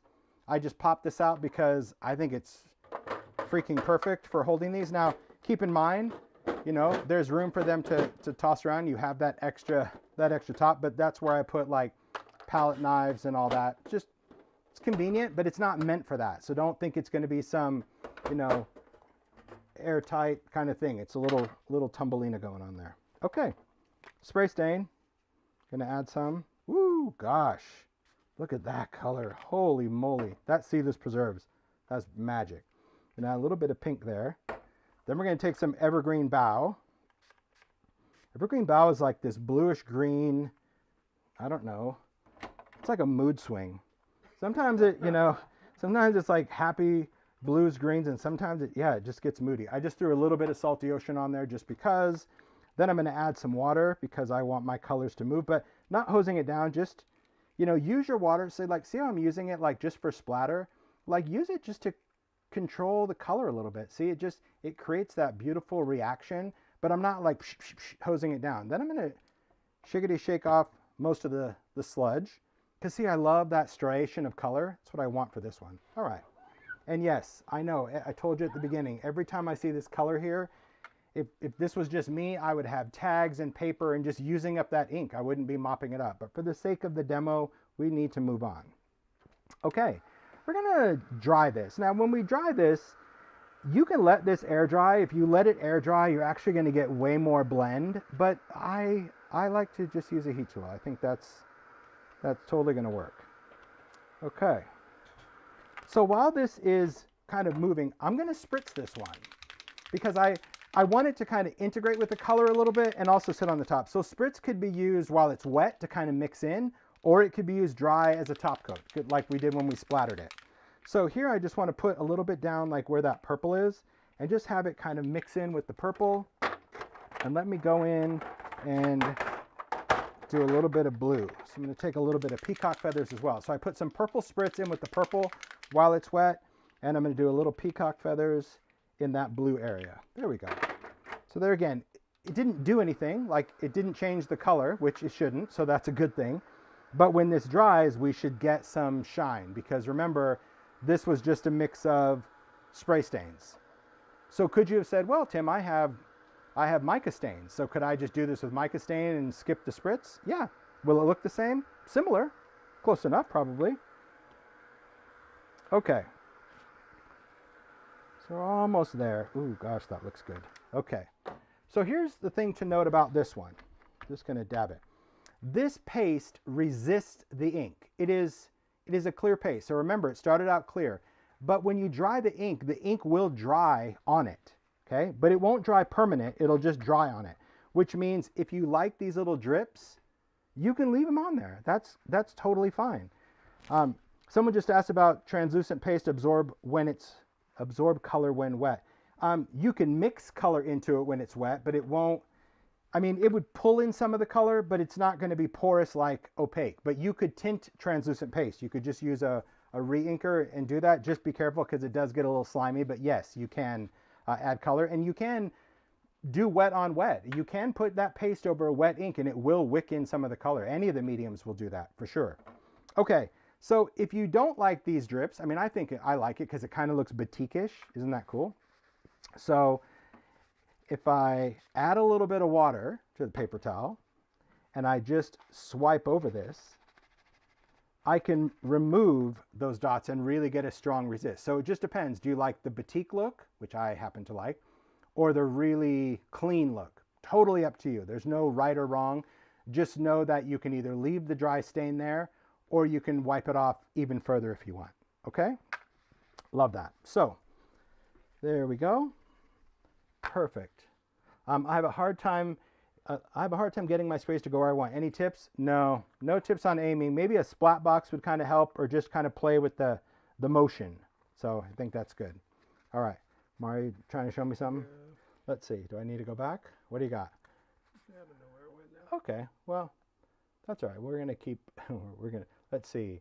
Don't think you see my question about what's the difference between mica, spritz, and distress spray. You might want to start at the beginning, because I did talk about all of those, about spray stain is a stain, mica stain is stain with mica, and spritz is just mica. And what's stencil? Someone just asked. This one, oh gosh, this is a number. I don't know. I will find it. I was afraid of that. I should have wrote them down, because that's always like, it's like a little roadblock. I mean, at least I kept them here.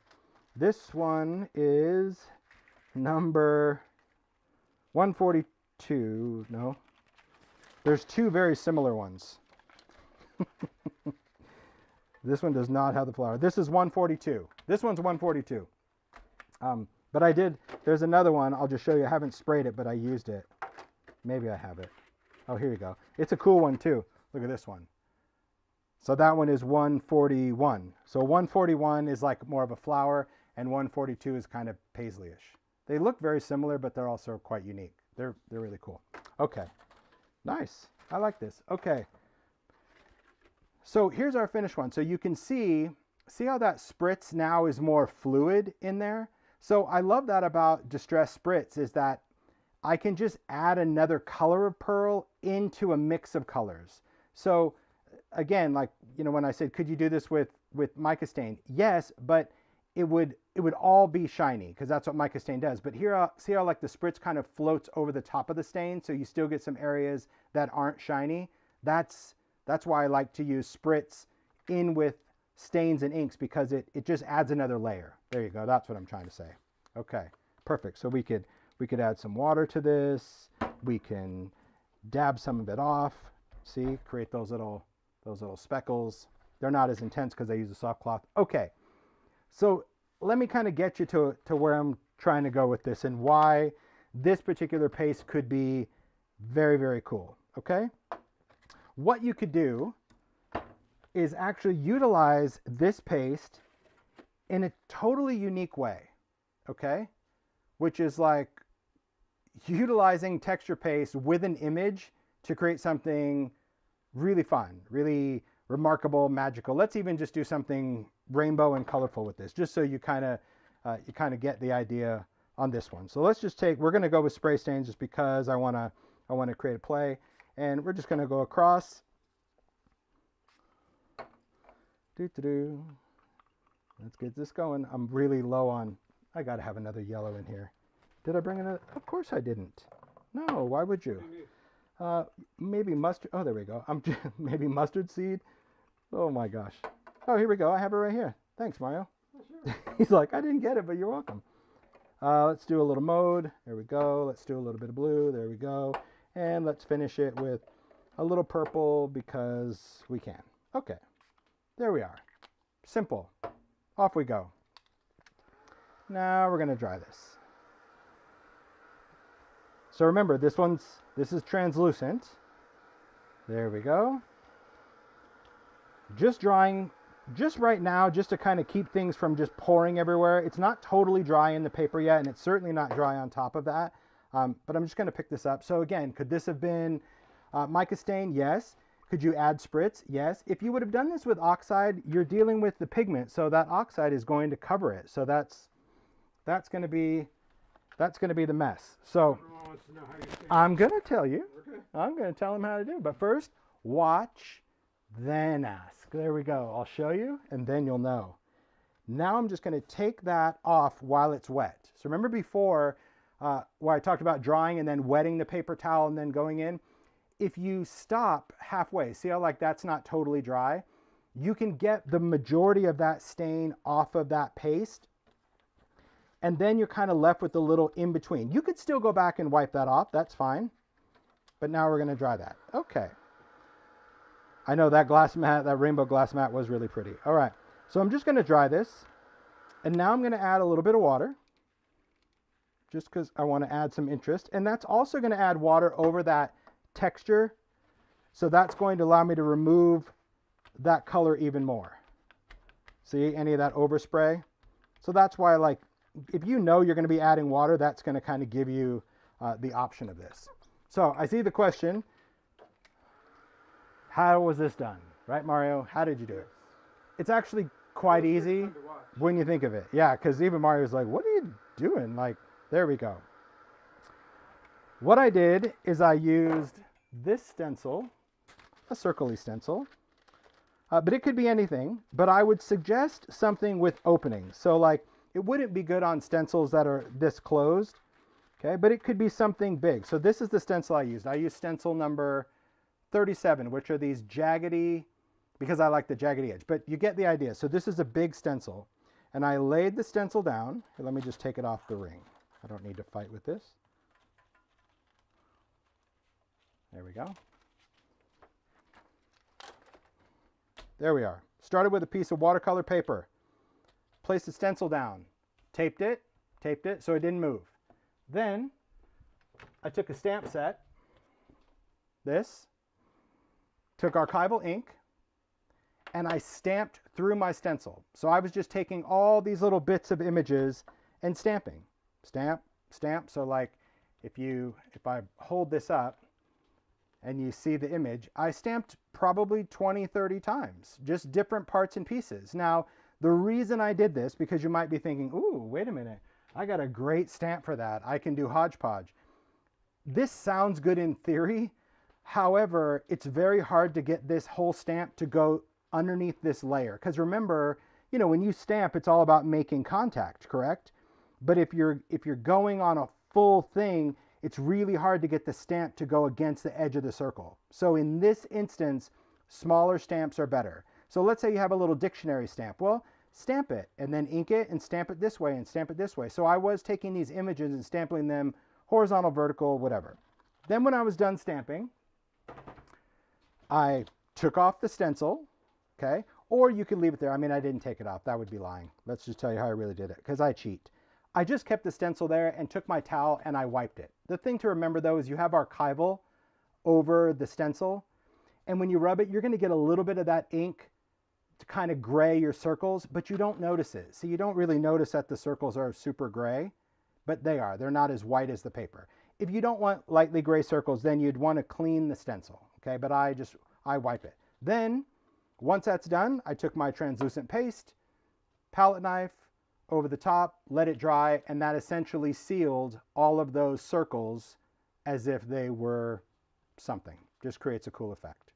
Fun, right? Just a neat way to create with stamps and stencils. Now, our background, you can totally leave it like this, but remember, I mean, playing with sprays is a lot of fun. Like, remember I did this and I already dried it. Now I'm just hosing this down from this end on the top, just blasting it with water, and I'm letting it drip, see, and a little rainbow tears, because it's going to now fade my color from left to right, because I added most of my water here, so that's going to be much lighter, and let's just dry it. So the beauty of water reactive to me as a maker is I love things that are water reactive. That's the best part, because you can create. Did you mask the holes that you didn't want to stamp over again? No, I didn't. No, I'll show you. I'll show you my handiwork. It looks nice, but you kind of get what you get and you don't throw a fit. So I didn't really mask anything. I'll show you that. Let me just dab off this water. Let me clean up this puddle. So you can see where like stuff is overlapped and stuff is a little smudged. You just don't notice it. Now, here's what's happening. This is why I also wanted to hose it. Can you see these color rings showing around the circle? The downside to getting overly anxious with sprays on paper is that the wetter your paper becomes, the more chance you have that color of actually seeping underneath. So see, like where it stayed pretty dry, it's not bad, but like where the water really just floods into it, you're going to start getting some color seeping underneath, which is really just absorbing into the paper. I don't find that as a train smash. I think that's good. Could you have done this technique and not sprayed? Could you have done ink blending over the top of it? Heck yeah, you could have. If you didn't want to do texture paste, you could have also just done resist spray. So you could have done your stamping, and instead of doing the translucent texture paste over the top, you could have done resist spray, let it dry, and then it would have given you a very similar effect. Just not a texture, but it would resist. Or you could even do embossing ink and clear embossing powder as a resist. So yeah, all those things could be really fun. I think just different options of how you want to create. So let me show you a quick cheat for this. I think that's really fun. Question, does this live chat stay on the videos when I rewatch? Yes, it does. For Asked and Answered, the live chat is left up simply because it's engaging with all of you. So I think it's important that you guys can see the questions that are there. So yeah, there you go. Okay, how are we doing? Doing okay? Doing great. Okay, so let me show you like a fun, quick way to do something else. And I've shared this technique, my gosh. So I want to remember to do there's too many things that I want to remember to do. But the thing about this, it's not always my agenda. That's what I've learned. It's like you kind of just have to follow the chat and see where it takes us. Okay, if you have rub-ons, I do love rub-ons. Rub-ons are so much fun. You can do a lot of very cool things with them. Could be really whatever rubs you have. There's so many different ones from Ideology. Sadly, majority of these have been retired, but you could try any rub-on, okay?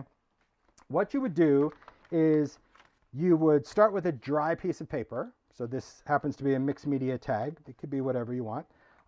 You can cut things out if you want. See how like that's the same part of the stamp, because the stamp was really, that stamp I used was actually designed using these elements, or vice versa. I don't remember which came first, the stamp or the rubs. But what I'm going to do is just take a Remnant Rub tool. I want to work on a piece of paper, not on my glass mat. If you do this on a glass mat, oh my gosh, it would drive you crazy, because you'd have to scrape the rubs off the glass. Because remember, rub-ons stick to glass. So for this technique, just work on a piece of scrap paper. I'm just going to take the sheet of rubs. Now, you can use the entire sheet if you want. If you know you're not going to use a part, you could save them. You could trim around it. But I'm not. Okay. So I'm going to keep that carrier sheet. And I know this always freaks people's freak. It is what it is. So I'm just going to place the rubs down. Let's see. I think, that's a good start. Okay. Not the whole thing. I'm just going to do a little rub, a little here, and I'm just going to peel that off. Okay. I'm getting fragments. So the whole idea is that, and it will come off. You'll see that. I know this really panics people, but don't be panicked. And if you don't want to use your rubs this way, please don't. You can use a craft stick. You can use whatever. You're just going to peel that off, and let's see. I think I want to use maybe just a little circle over here. Kind of get what you get. Then this goes back on the carrier sheet. Okay? Just like that. So once this is done, I tend to just like press down. I'll press down these ones on the edge that are kind of hanging off, and then most of them just like stick to the paper. If they don't, you can trim them off or you can fold them around. Okay? So what's cool about using rubs this way, any kind of rub-ons, is that it's going to create a cool resist. Okay? So what that means is that rub-ons are really made with a very sticky, for lack of a better word, because I said it every time I do it and I hate the word. It has a membrane, like a very thin sheet that sticks on it. See? It's like a halo. And then the black printing. So even though you think like the black goes to the edge, some things have like a little halo around it of this clear stuff. It works amazing for mixed media tags because we can do all sorts of cool elements with our background. So I'm just going to start taking some colors and just adding to it. A little mustard seed,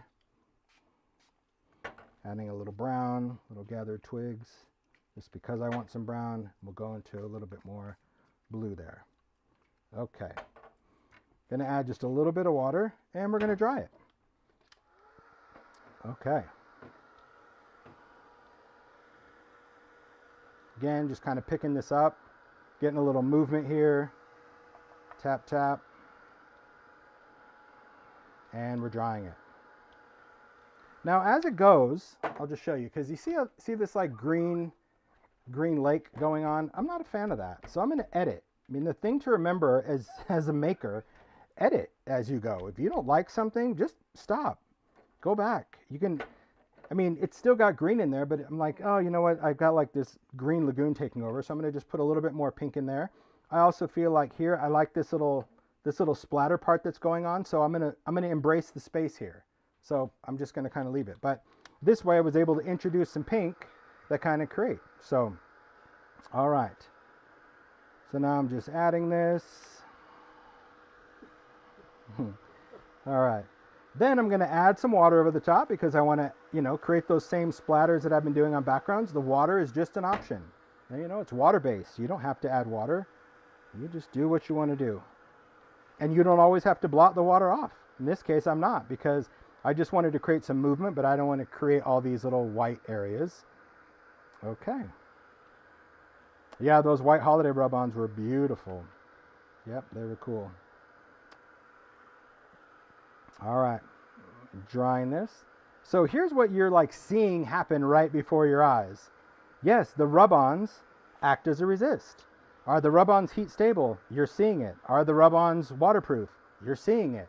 Do the rub-ons stick to the paper? You're seeing it. Do the inks wash off the rub-ons? You're seeing it. So the thing to know is that I started with dry paper. So I mentioned that at the very beginning. My paper is dry because we need the rub-ons to dry on paper. Because of that membrane, this is where you're getting this cool magic that you may not have anticipated, which is like, why is it white? Well, because even though there's no printing on the rub-on itself, right? Because when you peel this off, you see that it's clear. The clear is still a resist. So that light bulb is clear around the whole thing. So that's why the light bulb stayed clear. And where it's black, you know, you get a tiny little bit of halo, but it's a very cool effect for rub-ons. And you can try this really with all different rub-ons. You never know. I mean, the hardest part is getting people to like put down the rub-on and rip. The other thing to remember when you're doing this, I'm going to go over with a damp cloth just to wipe over the rub-ons, just like any resist, because it's going to make everything just, see all that muck? See how that light bulb is so much brighter now? It just takes off that ink, because remember the ink is obviously still on the top and you take it off with water. But I love this because it creates a cool effect. You just have to kind of get the hang of the rip. And when you think, oh, I've ruined this, heck, are you kidding? This is just another one. I mean, you'll end up actually using every rub-on you have with a collage. Now, could you add a rub-on over the top of it? Here's what you got to remember about rub-ons. Rub-ons do not like distress ink or oxide. Because of the resins in those inks, it doesn't like to grab onto it.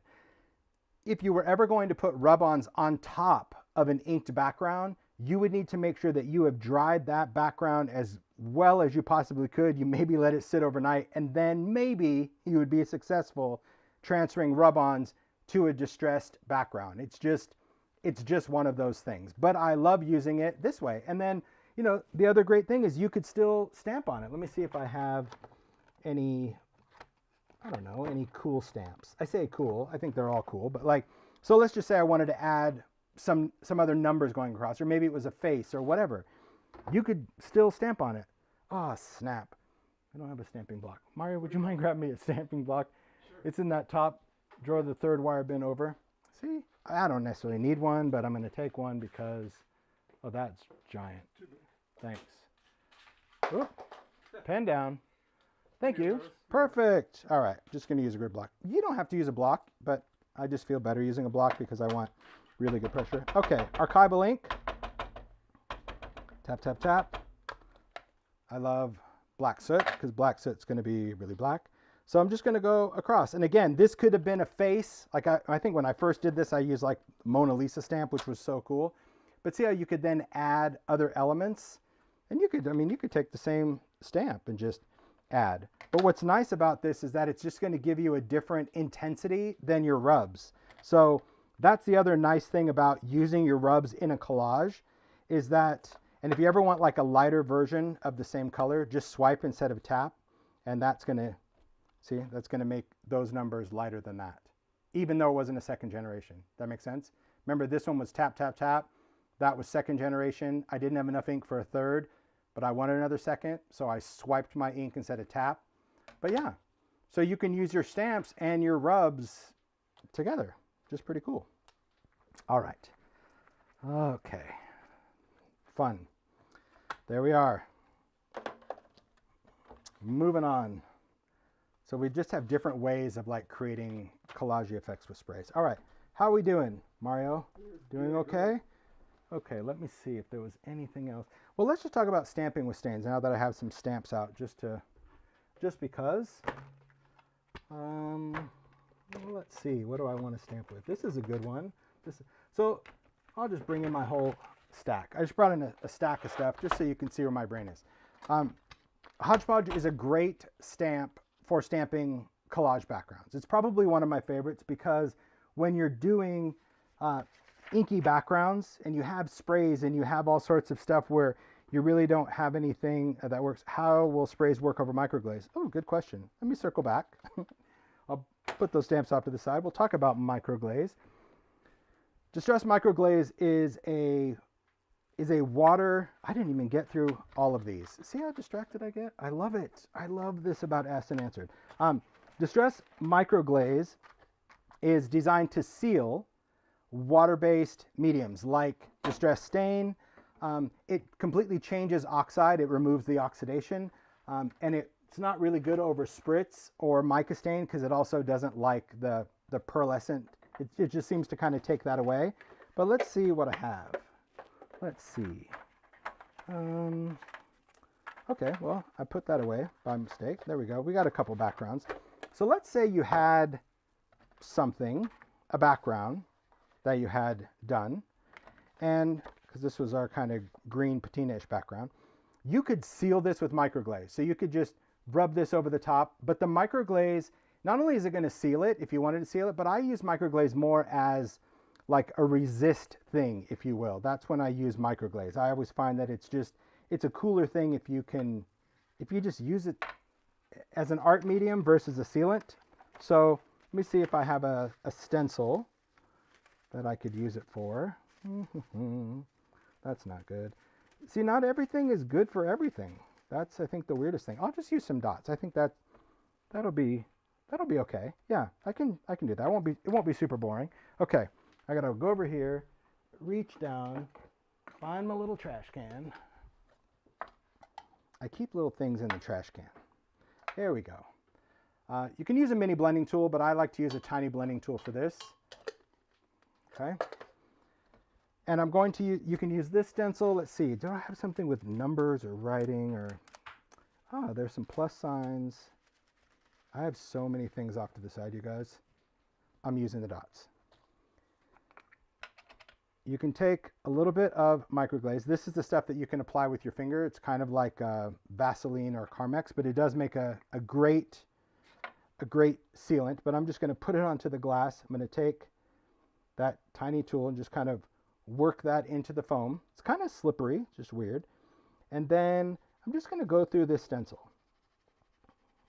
Just kind of go down the edge. I'm not going to put it over the whole thing. I'm just going to, and I'm just kind of like ziggity-zaggiting. Okay, that makes sense? I hope so. And I'll put a little bit down here. Okay. It is water-based, which is strange. So you can clean this off with water off of your stencil because it's not designed to adhere to plastic. It is designed for papers. Or you can just wipe this off dry. So I can just clean it off and I can clean it off my stencil this way. But you can also, if you like to keep your stencil super clean, clean it with water. Okay. So we actually have microglaze in there. You can't really see it because microglaze is something that actually evaporates, okay? When it dries, it evaporates and just kind of goes away. So when you're using it, make sure you keep the lid on because even though it really feels greasy like a pot of Vaseline or Carmex, it isn't. It actually is designed to dry. It will evaporate from the surface and the jar. So just keep the jar closed. What's fun about this now is we did create like a seal, if you will, like a waterproof seal. We could do different things to the top. I'm probably just going to go with the shocking standby of brown, okay, just because. but it could be any color that you want. We can spray over the top of it. I prefer a fluid over a blend, because if you try to blend, you will move the microglaze until it's done if you're going to do this technique, okay? Could it also have oxide? Sure. I mean, I don't care if you do oxide, but oxide's not going to give you the effect that I'm going for. But could you do this with oxide? Yes, it's just not as, I don't know, shocking, whatever. I'm just going to drag this through, and you're going to see right away that the microglaze will just resist that ink that I put over the top. I'm going to spray it because I want to move that color around. But wherever that goes, it's going to act as a resist. So for the question of like, how does this work on top of microglaze? Microglaze is still going to resist it. Okay, that's the thing to know about sprays. But I will say, because this paper is so saturated, watch, like look how much color just absorbed into the paper. So it started out as a resist on the surface, but see how much ink is in this paper? Like, I mean, this has been an oversaturated demo piece. So this, I would call it a fail. It's still going to resist, but you're going to have to wait for that paper to dry for the image to show back up again. So you saw the resist, right? But then as it's drying, that ink is absorbing into the paper and you're like, hey, where did it go? So let's just do a dry piece of paper just so you can see the difference, because paper can get oversaturated. This has a million things. I mean, I'm not going to trash this. I'll still cut it up, but I wouldn't consider this like, ooh, wow, that's magic. It was only magic for a second, and then it was like, what the heck? So let's just take an unsaturated piece. Let's go back and do that again. All right. So if you don't have a blending tool, can you use your finger? Yeah, I'll just show you the thing to be careful of. If you use your finger through a stencil, okay, it's going to act kind of like a cheese grater. I'll show you what I mean. Like, see how much microglaze is like sitting up there? Like it's actually dimensional. That's not really what we're going for. That's a lot of microglaze, and it's just going to be just a mess. So I'm not going to even try to line this up. I don't care. You get what you get. So a blending tool is actually going to apply enough. Now, if you need to get more, just still work it into the glass mat, just because you don't want to have just too much microglaze. And I'll even just use like my finger, just to show you that like wherever this is, in whatever fashion, it is going to act as a resist. Okay? Put the lid on, because that's what you do. Let's do a little bit of evergreen bough, and let's do a little bit of brown, because it's just fun to do. And then we can add a little bit of water and just kind of let that drag over the top. I just do the drag just because I want movement. You know, I just want that color to not just be speckly. And then we're going to dry it. So you already see fingerprint, really thick, and it will dry. It just gets really mucky, and then just the normal amount of microglaze. It's very cool. It's just a beautiful, beautiful medium, especially with sprays. But I mean, I'm glad that we did this during Asked and Answered, because this is where you really become comfortable and familiar with mediums. Just because the product is designed to do a certain thing, like microglaze. Let me show you. Remember when I did this with my finger and cheese grater? Look at how wet and oily this is. So it still did it, but like when I'm drying it, it's starting to sweat. So I'm just going to wipe off that excess, but it still works. But my point being, it's like, you know what a product does, and then we tried it here and you're like, oh my gosh, it didn't work. What happened? Well, then you realize, oh, I know what happened. It like literally absorbed into the paper, and that ink went underneath the microglaze, very much like I talked about on this. When you get so much colorant into paper, it's not always going through like a strainer. It's going into that paper, and it'll just start creeping in under those resisted areas. So that's really how that worked. Yeah. See, that's a cool background. I think that's fun. So stencils and stamps. You can just do a lot of stuff with stencils and stamps. That's why I had a bunch of different stamps here. As I mentioned, Hodgepodge, it's a great stamp to go just over something. And stamps will work even over microglaze. You can stamp on top of microglaze, and you can let it dry. If you heat microglaze like I'm doing right now, it makes it workable, meaning it will allow me to stamp over the top of this.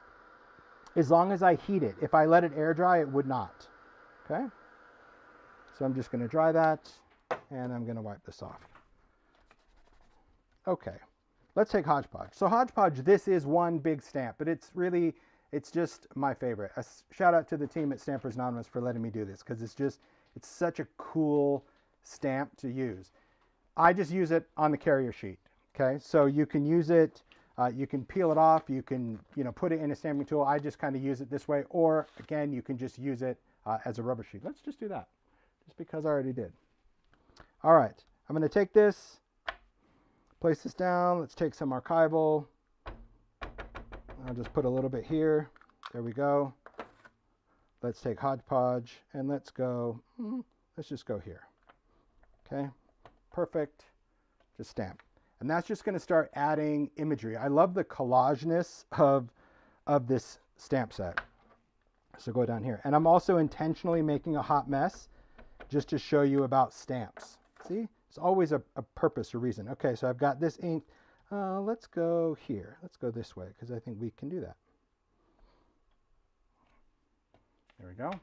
And you just start filling in your collage. That's what makes this stamp so forgiving, is that because it really has no seams, no overlap, you can just go for it.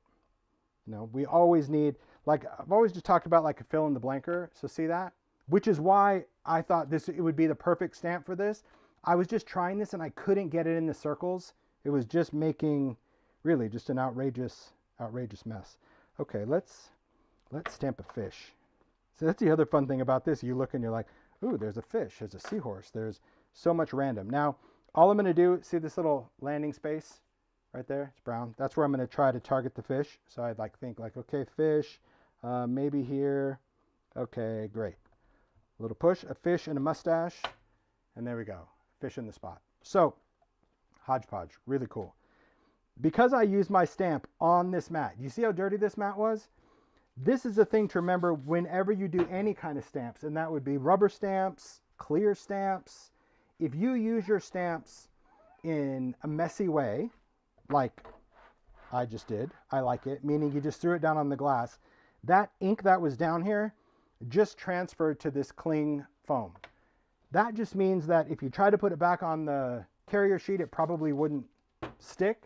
So just take a little bit of water, take a clean cloth, see that it's like a little bit of brown.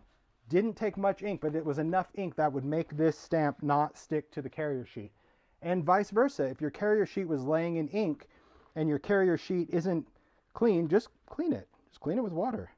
And then everything will stick again. Okay. You can stamp with stains. So you can spray down your stain, you can dip your stamp in there, and you can actually stamp with the stain just like you would ink. It would just be wet and fun and cool. But you can do all sorts of different backgrounds. Like if you wanted a cool splotchy or circular background, you can stamp with stain. So that one's a little scribbly one. This one is like a polka dotty one. So let's do polka dots. That just be, we've been kind of in the polka dot mode. Okay, let's take this. Let's take a little bit of watercolor. So you could do this on just the glass. I'm going to bring back, oh my gosh, as always, Mario, the amount of nonsense I have. You have so much stuff. I just like to pile it up, you guys. So you could do this again. It can be with stain. It could be with spritz. It could be with whatever you want. We're gonna go kind of go rainbow colory again. A little yellow.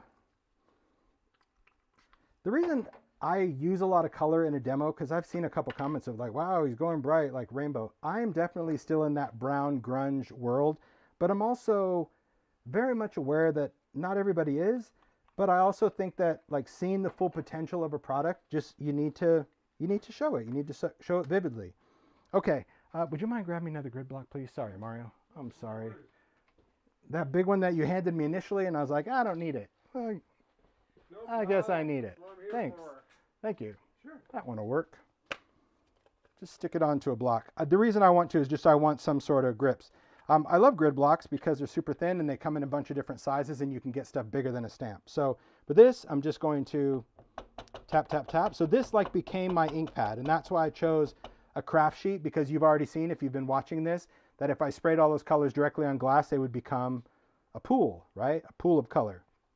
So this, I'm just gonna stamp it, stamp with purpose, no CPR, just give it a good splash and let it fall off of the paper. There we go. Look at that. Beautiful background. Okay, we're gonna do it again. Just kind of go in the same thing. But let's say we want something that's a bit watercolory. I can also just spray my stamp with a little bit of water. Not too much because it's already fluid. And then I'm gonna stamp, but now I'm just gonna like stamp it and lift it. There we go. This way it's not as saturated. Now the thing about this, I could probably get, I'm gonna say a minimum of 5, 6, 7, 8 more stampings of the background. So stamping with stain is also really economical, because if you've stamped with an ink pad, you would know how much ink you would have needed to apply to the stamp and how much you would need to reapply to get that kind of saturation of color again and again and again, right?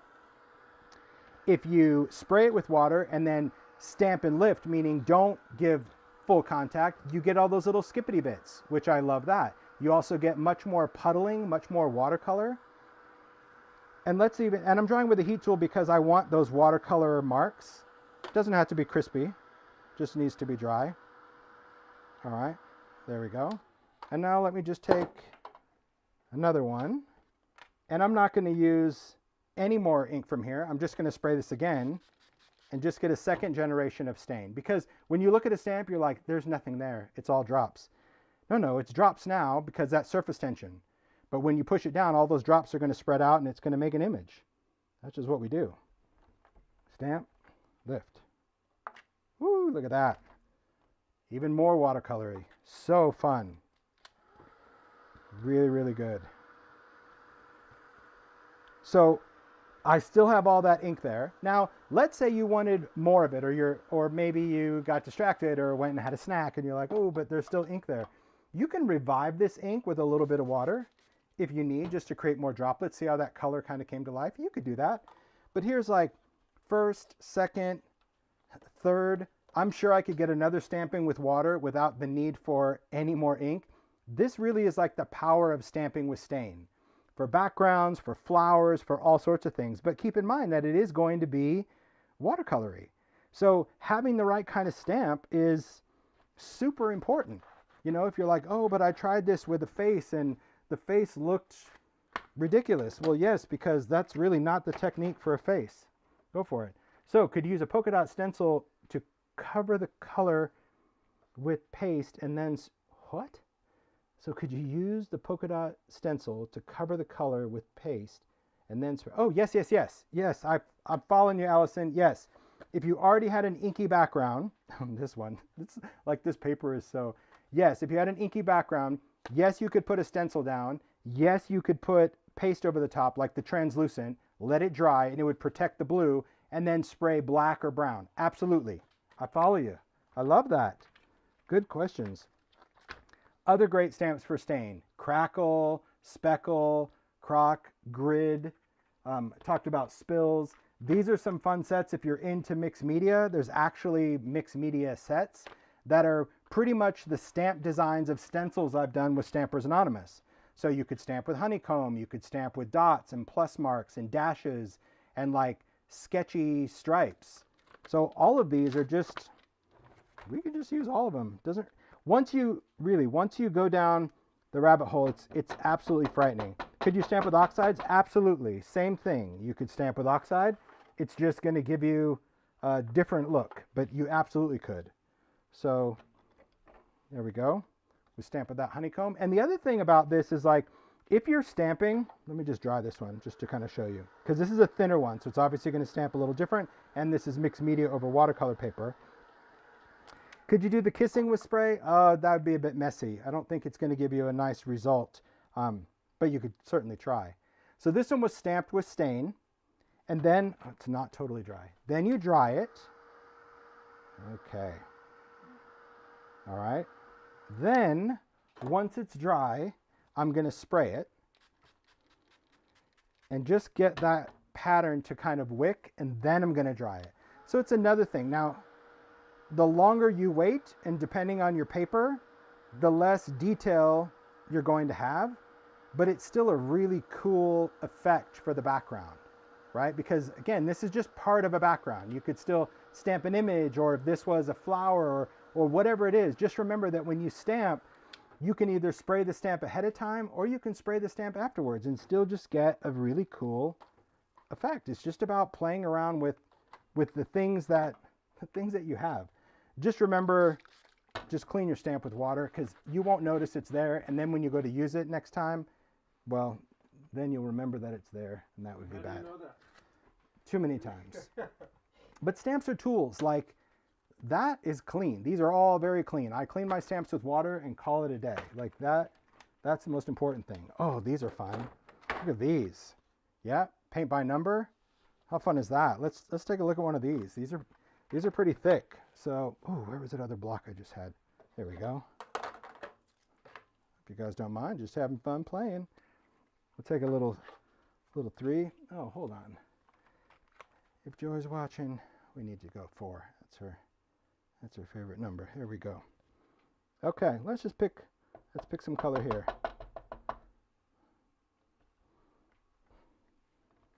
Yum.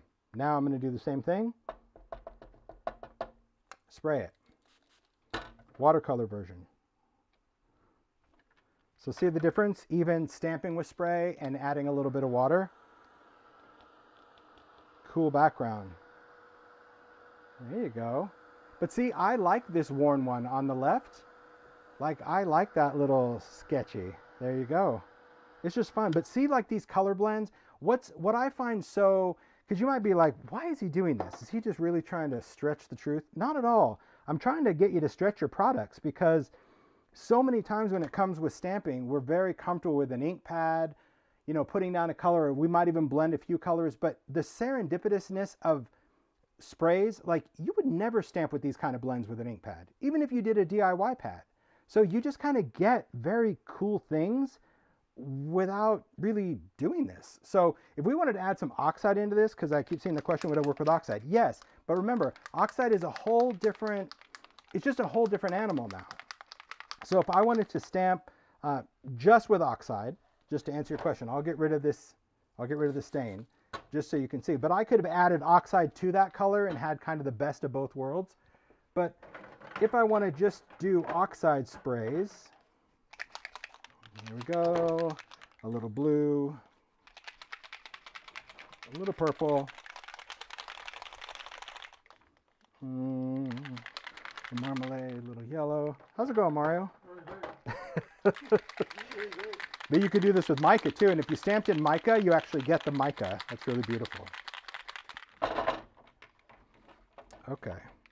Hey now.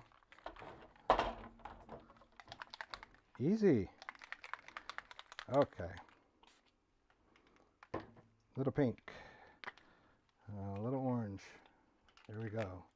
A little yellow-ish, but it's amber, so that's going to be good. All right, little, oh, snap. Little green. A little green. There we go. Little blue. There you go. And a little purple. There you go. There we go. Okay. Stamp. Should we do that same? Or we can do the little, well, because we're comparing, let's just be fair. I'll use the same. Just so you can see the dots with oxide. So I'll get back to that dot stamp. A little piece of watercolor. Oh, snap, tap, stamp. This is full on, so that first one is going to be obviously your deepest, darkest one. There's that. Then we'll go in here again. So if I was going to do this, I would mix my stain and my oxide, because I would want my color a little punchier, but doesn't mean you have to. If you only have oxides, like, go for it. Okay. So this one's the wet version, sprayed and kind of, see, look at that. Okay, but here's where it's going to get interesting, and I'll bring these back in a second, but I'm on a roll, so I want to keep going. All right, I'm going to get a little bit of purple, kind of tap, and then bring that up here, and then tap that across, pick it up. Okay. Craft. So now we're going to get some craft in here. Here we go. Stamp, lift, and we're going to do the same thing. Go across, spray it with some water. Oh, I don't think I have much color there. Let's see, what do we got? Let's see. So can you see I don't have any ink here? I'm going to take my block and just bend it so I can pick up color in the middle. Benefit of a grid block. See? I was able to add color just to a certain area of the block by just giving it a bend. I mean, don't flex it, right? It's not a slinky, but you can still just give it a little bend. Spray it with a little bit of water. Oh, I want to go back on craft. Let's do that. Okay. So I hope you guys are seeing with this asked and answered, the fact that there are no rules and no real predictability of your art supplies. The whole purpose is use them. If you come here very inquisitive, which many of you are, which is great, I can only hope that following alive, you actually do. You actually use it. You go and play with your sprays. If not today, this week. If not this week, next week. You just put it to use, because if you don't, then it's just television, and maybe it's just fun TV. Maybe the whole Tim and Mario TV is a fun thing. Could be, but this is where, like, Oxides, in my opinion, rule on dark papers, dark surfaces. So here, see, it looks like you just stamped in paint. Isn't that great? That's Oxide right there, because it oxidizes. Because this was like when you add more water. Remember when I sprayed more water on there? You just get that cool oxidized effect. On white, I mean, it's great. I mean, it's very similar to just the stain. It has a little bit more of a milky vibe. Here, this one's a better comparison. You know, this is Oxide and this is spray stain. These are just more luminous and bright because it's a dye. But yes, you can do both with whatever. And you can do the same thing with stencils. I mean, you could take any of your stencils, like we can go back to that dot, and you could spray through a stencil and then print a stencil. You know, we've done that in lives. There's just a lot of different things. I think the point is that when it comes to working with your sprays, with your mica stains, and certainly your Spritz, like for me on something like this, like I'll just talk about it. If I really wanted to get like some shine when I was spraying all of my sprays, I would go in and add a color of Spritz that coordinates. This way I would get a little bit of shimmer or shine in there too. But also, like when you're doing your backgrounds, you can just have a good time with the products. Don't be afraid to use them. Stamps are tools, stencils are tools, sprays are tools. You just need to have fun with it. So before we wrap it up, I want to go through this textures one more time because I didn't finish it and we prepped them for the live, and I got distracted. So let me just clean that. Mario, can I hand that to you? Sure. Thanks. It's just juicy. You can just set it on the table. Yeah. I'll clean it after live. Thanks. Okay. Let me just go through the whole texture thing. I'll actually start from the beginning again because, well, see, that's asked and answered. You go on to something, and if you saw this pile I have over here, it is not surprising to us, but it would probably be surprising to many of you. The crafter math is real. Okay. Oh, it's a pile. All right, here we go. Let's review. We talked about sprays and paste. That's where we're going. See, then we talked about translucent, and then whoo, we were off to the races. Okay, so we'll start again. This one is sprays with texture paste opaque. Opaque goes on opaque. It goes on white, and it absorbs color, but you can also lift color off. So we demoed that. That was fun. This one is texture paste translucent. So texture paste translucent goes on translucent, and it stays shiny and glossy, and it's white because we put it on white paper. But if you applied it over a color background, like that one question, it would have trapped the color, and then you could have done a contrasting color. So that is texture paste translucent. This is relatively new. This is texture paste black opaque. I think we launched this last year. It's now part of the everyday line. This is an opaque texture paste, but black. What's fun about this one? This one is done with sprays and then Spritz. So you can see that, or you could do this with mica stain, but the color, you don't really, it's still black because I use dyes and dyes were translucent, but the mica really shines and shimmers on black. So black is black, it's very cool. Then we get into some really crazy fun ones. This is crackle paste opaque. So this is a white opaque paste that crackles. However, just because it crackles doesn't mean it's the same as opaque paste. This does not absorb color the same way opaque does. It takes on some of the color, but that's because the color is soaking into the crackly bits, okay? Then we have crackle paste translucent. So this one does resist the same way texture paste translucent, but because it cracks, it's allowing that stain to seep in. So that's why you can see where it cracks, you get those kind of bruising of colors, which I find magical. If you were to do this maybe with an ink blending tool, you wouldn't get the seepage that you're getting with the spray, but that's what I love about it. But this, again, it is glossy, translucent, and pastes always give you a little reminder. See, translucent gloss paste, ideal for opaque matte paste. So there's always a little reminder of what they are. This next one is grit paste opaque. So grit paste opaque is also white. It's gritty. It doesn't really like anything. Grit paste was meant for texture that you would actually paint over the top of. So it doesn't really, I mean, and I use like browns and grays and blues, and you can see that it hardly took anything. Just because grit paste opaque is actually gesso based, so it's really white. It's very hard to get that to take color. However, grit paste translucent, this is my jam.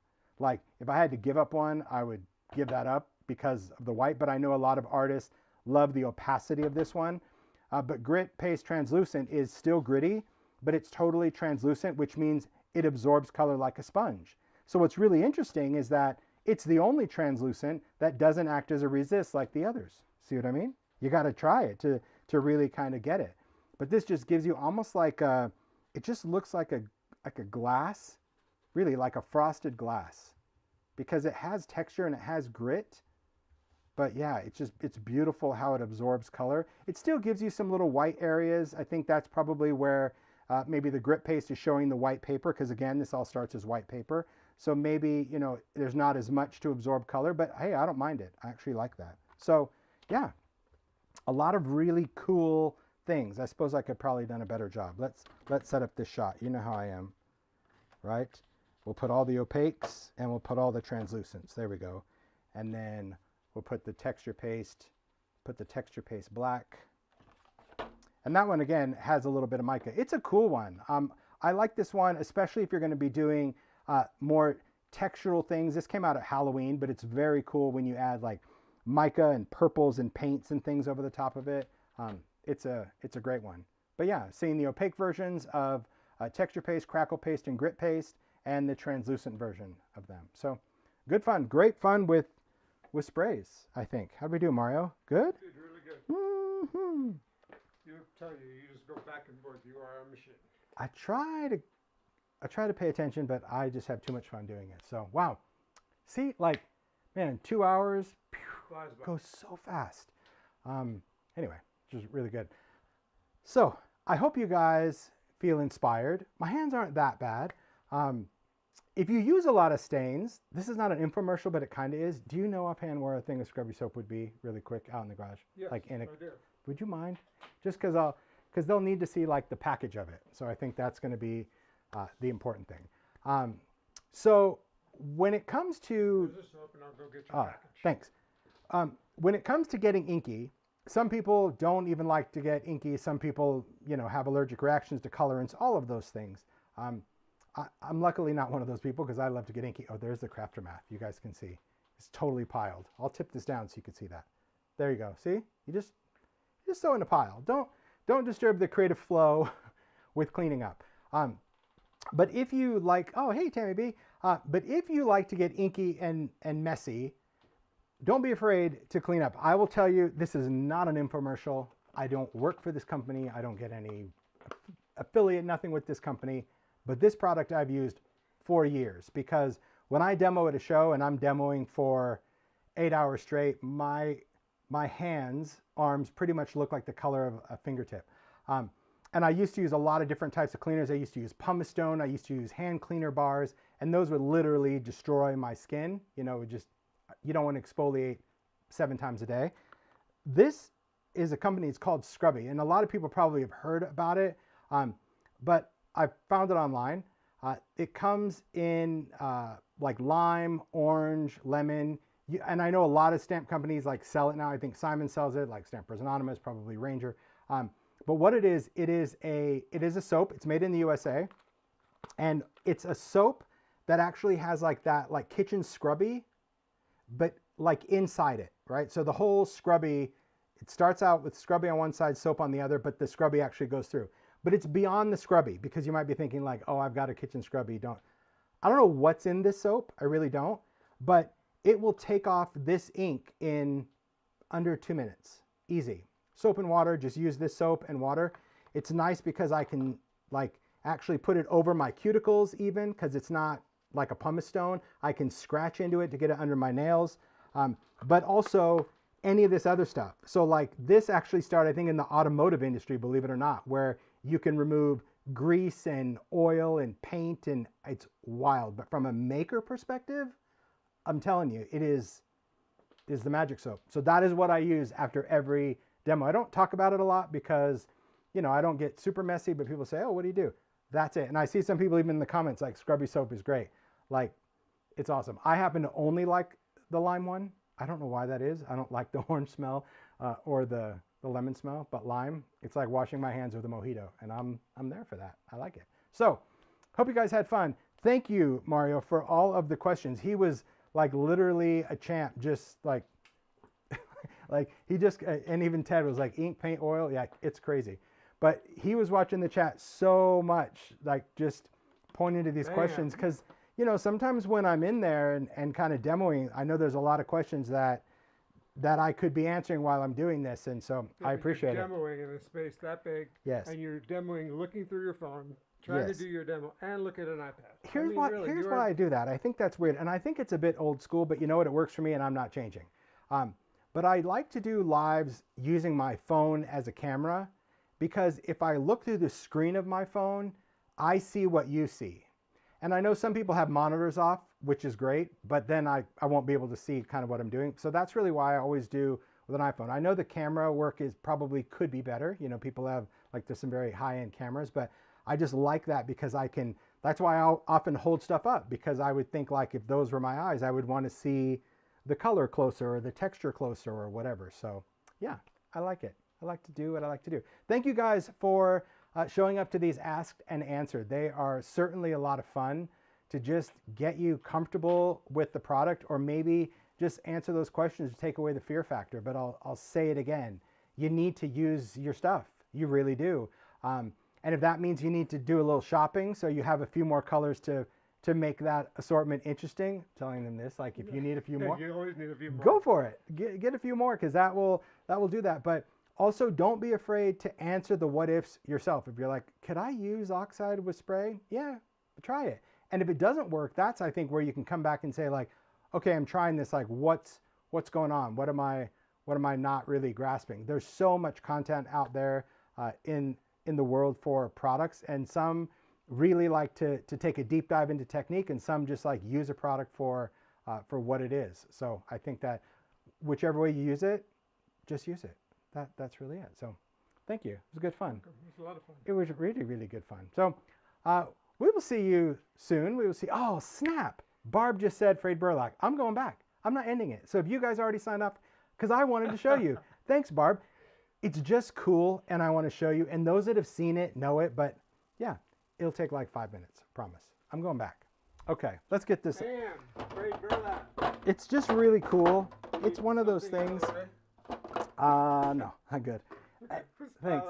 Pile it up. And I don't know why Frayed Burlap, thanks Barb, I don't know why Frayed Burlap does this. I really don't have a clue why, but it does, and I love that. Okay, so we're going to talk about Frayed Burlap Oxide spray. That's it. It's just, they also would work with Frayed Burlap Oxide pad. It's just this color in an Oxide has something that does something wild. We don't know, and quite honestly, we don't care. It just does it. All right. Now, different surfaces are going to give you a different effect, a different result. So I think for this, I'll just do craft. You could do watercolor, you could do all of that, but I'll do craft and mixed media just to show you. Again, Frayed Burlap Oxide.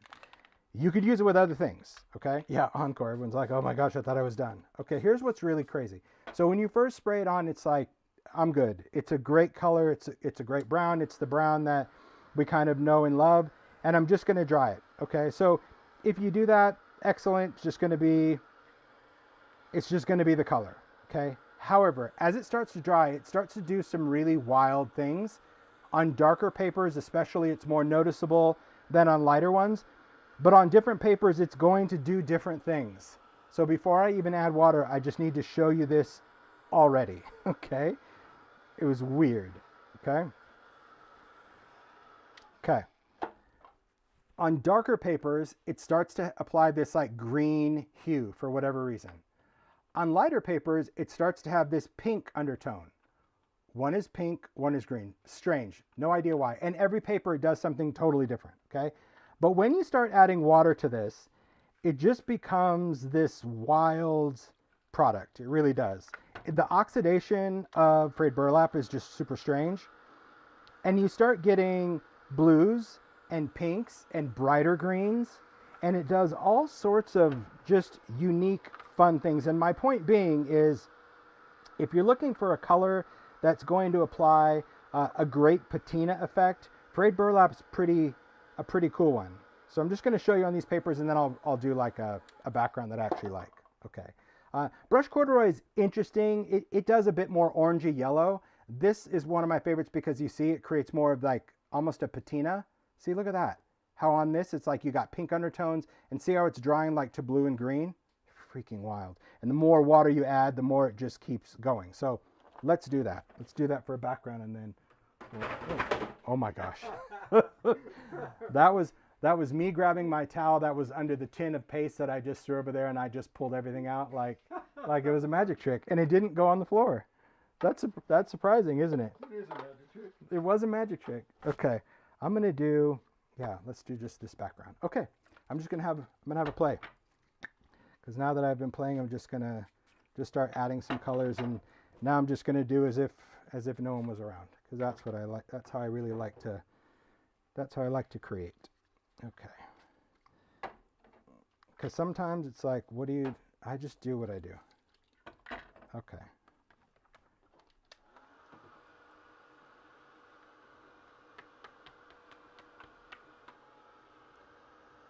Just playing. Just getting some color down.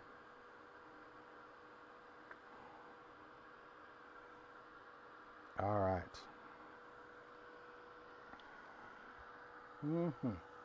This is just a stainy color undertone. I think that's good. You know it, Cindy. Craft like no one's watching.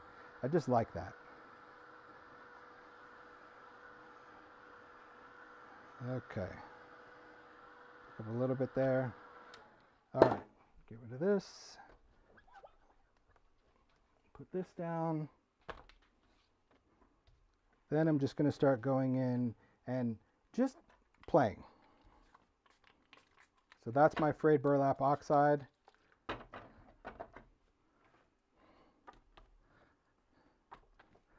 And I'm just going to start. So I wanted some color undertones. That's why I went there. And you saw like really the stains are just so stinking fast. Yes. Yes, Polly. Same on watercolor paper. Well, same effect, but obviously different color undertones. But yes, Frayed Burlap. Frayed Burlap has this patina thing. Brush corduroy does it, but brush corduroy I would say is more of the rusty version. It seems to give off like orange and yellow vibes. But it's one of the strange properties of these colors in particular, and I'm not quite sure why.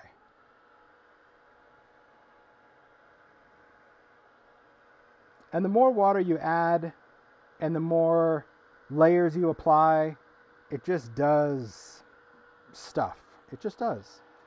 And the thing to remember is like, I don't know, whenever I demo, I know a lot of times people try to pay attention to like, the order of stuff.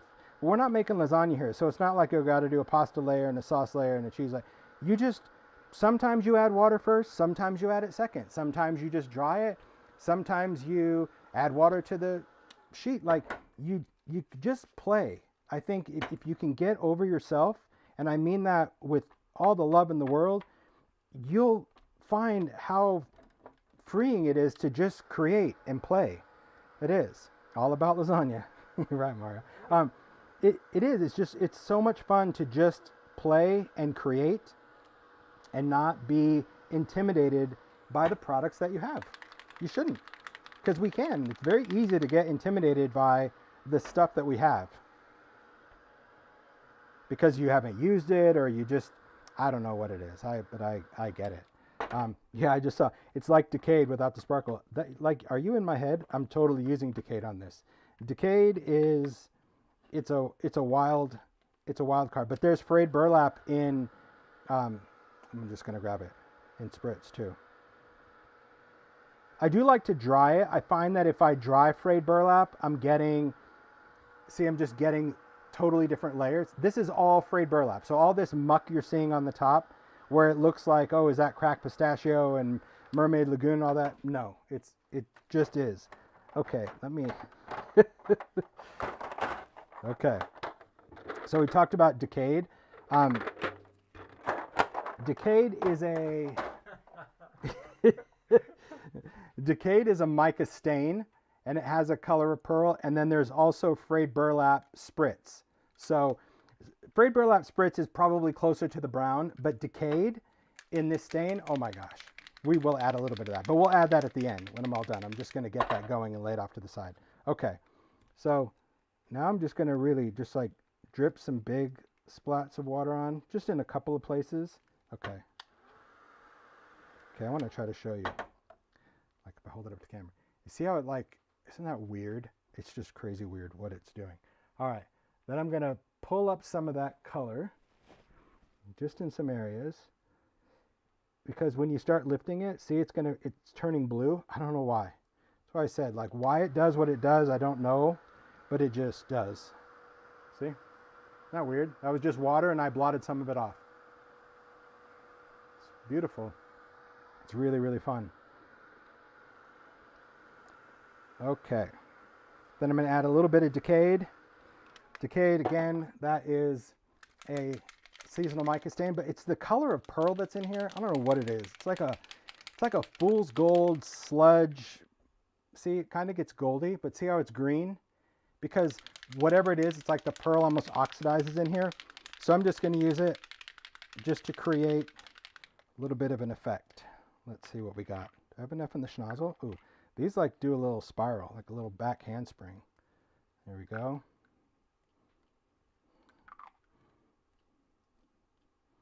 Okay, little Decayed mica stain. So this is actually a color, but it's going to show up really nice because it's a color. And again, you'll see it's almost like a fool's gold. You'll see when it dries. It sits right on top of that oxide. Wild, huh?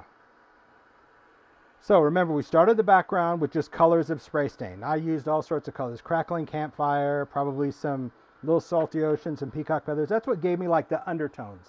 Because you can't expect something to look layered if you don't layer it, right? You have to layer it.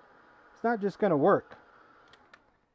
But then we did Frayed Burlap, and we did like, we put it on, we added water, we drip, we lifted, but then we finished with Decayed. So you see all that gold right there? That's Decayed.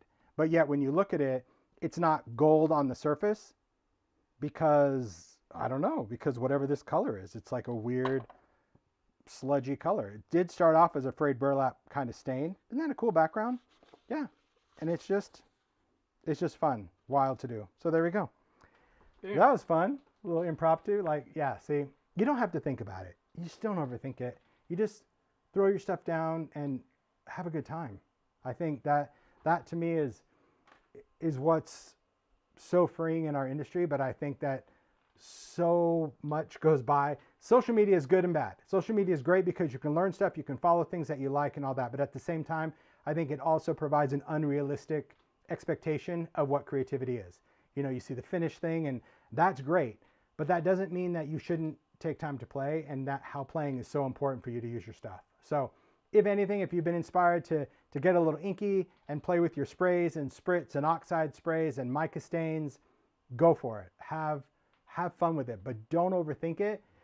So if you give yourself permission to just play and don't sit there and say, oh, I need to go make a card today, or I need to make this, because that does really get up into your head. You just kind of play for it. So that was good. Someone asked, was that watercolor paper? No, that was a piece of mixed media heavy stock. That last one was, just because I was out of watercolor paper. Or I might have used more. Whatever was there. So that's good. Anyway, so thank you guys. Thanks for joining us.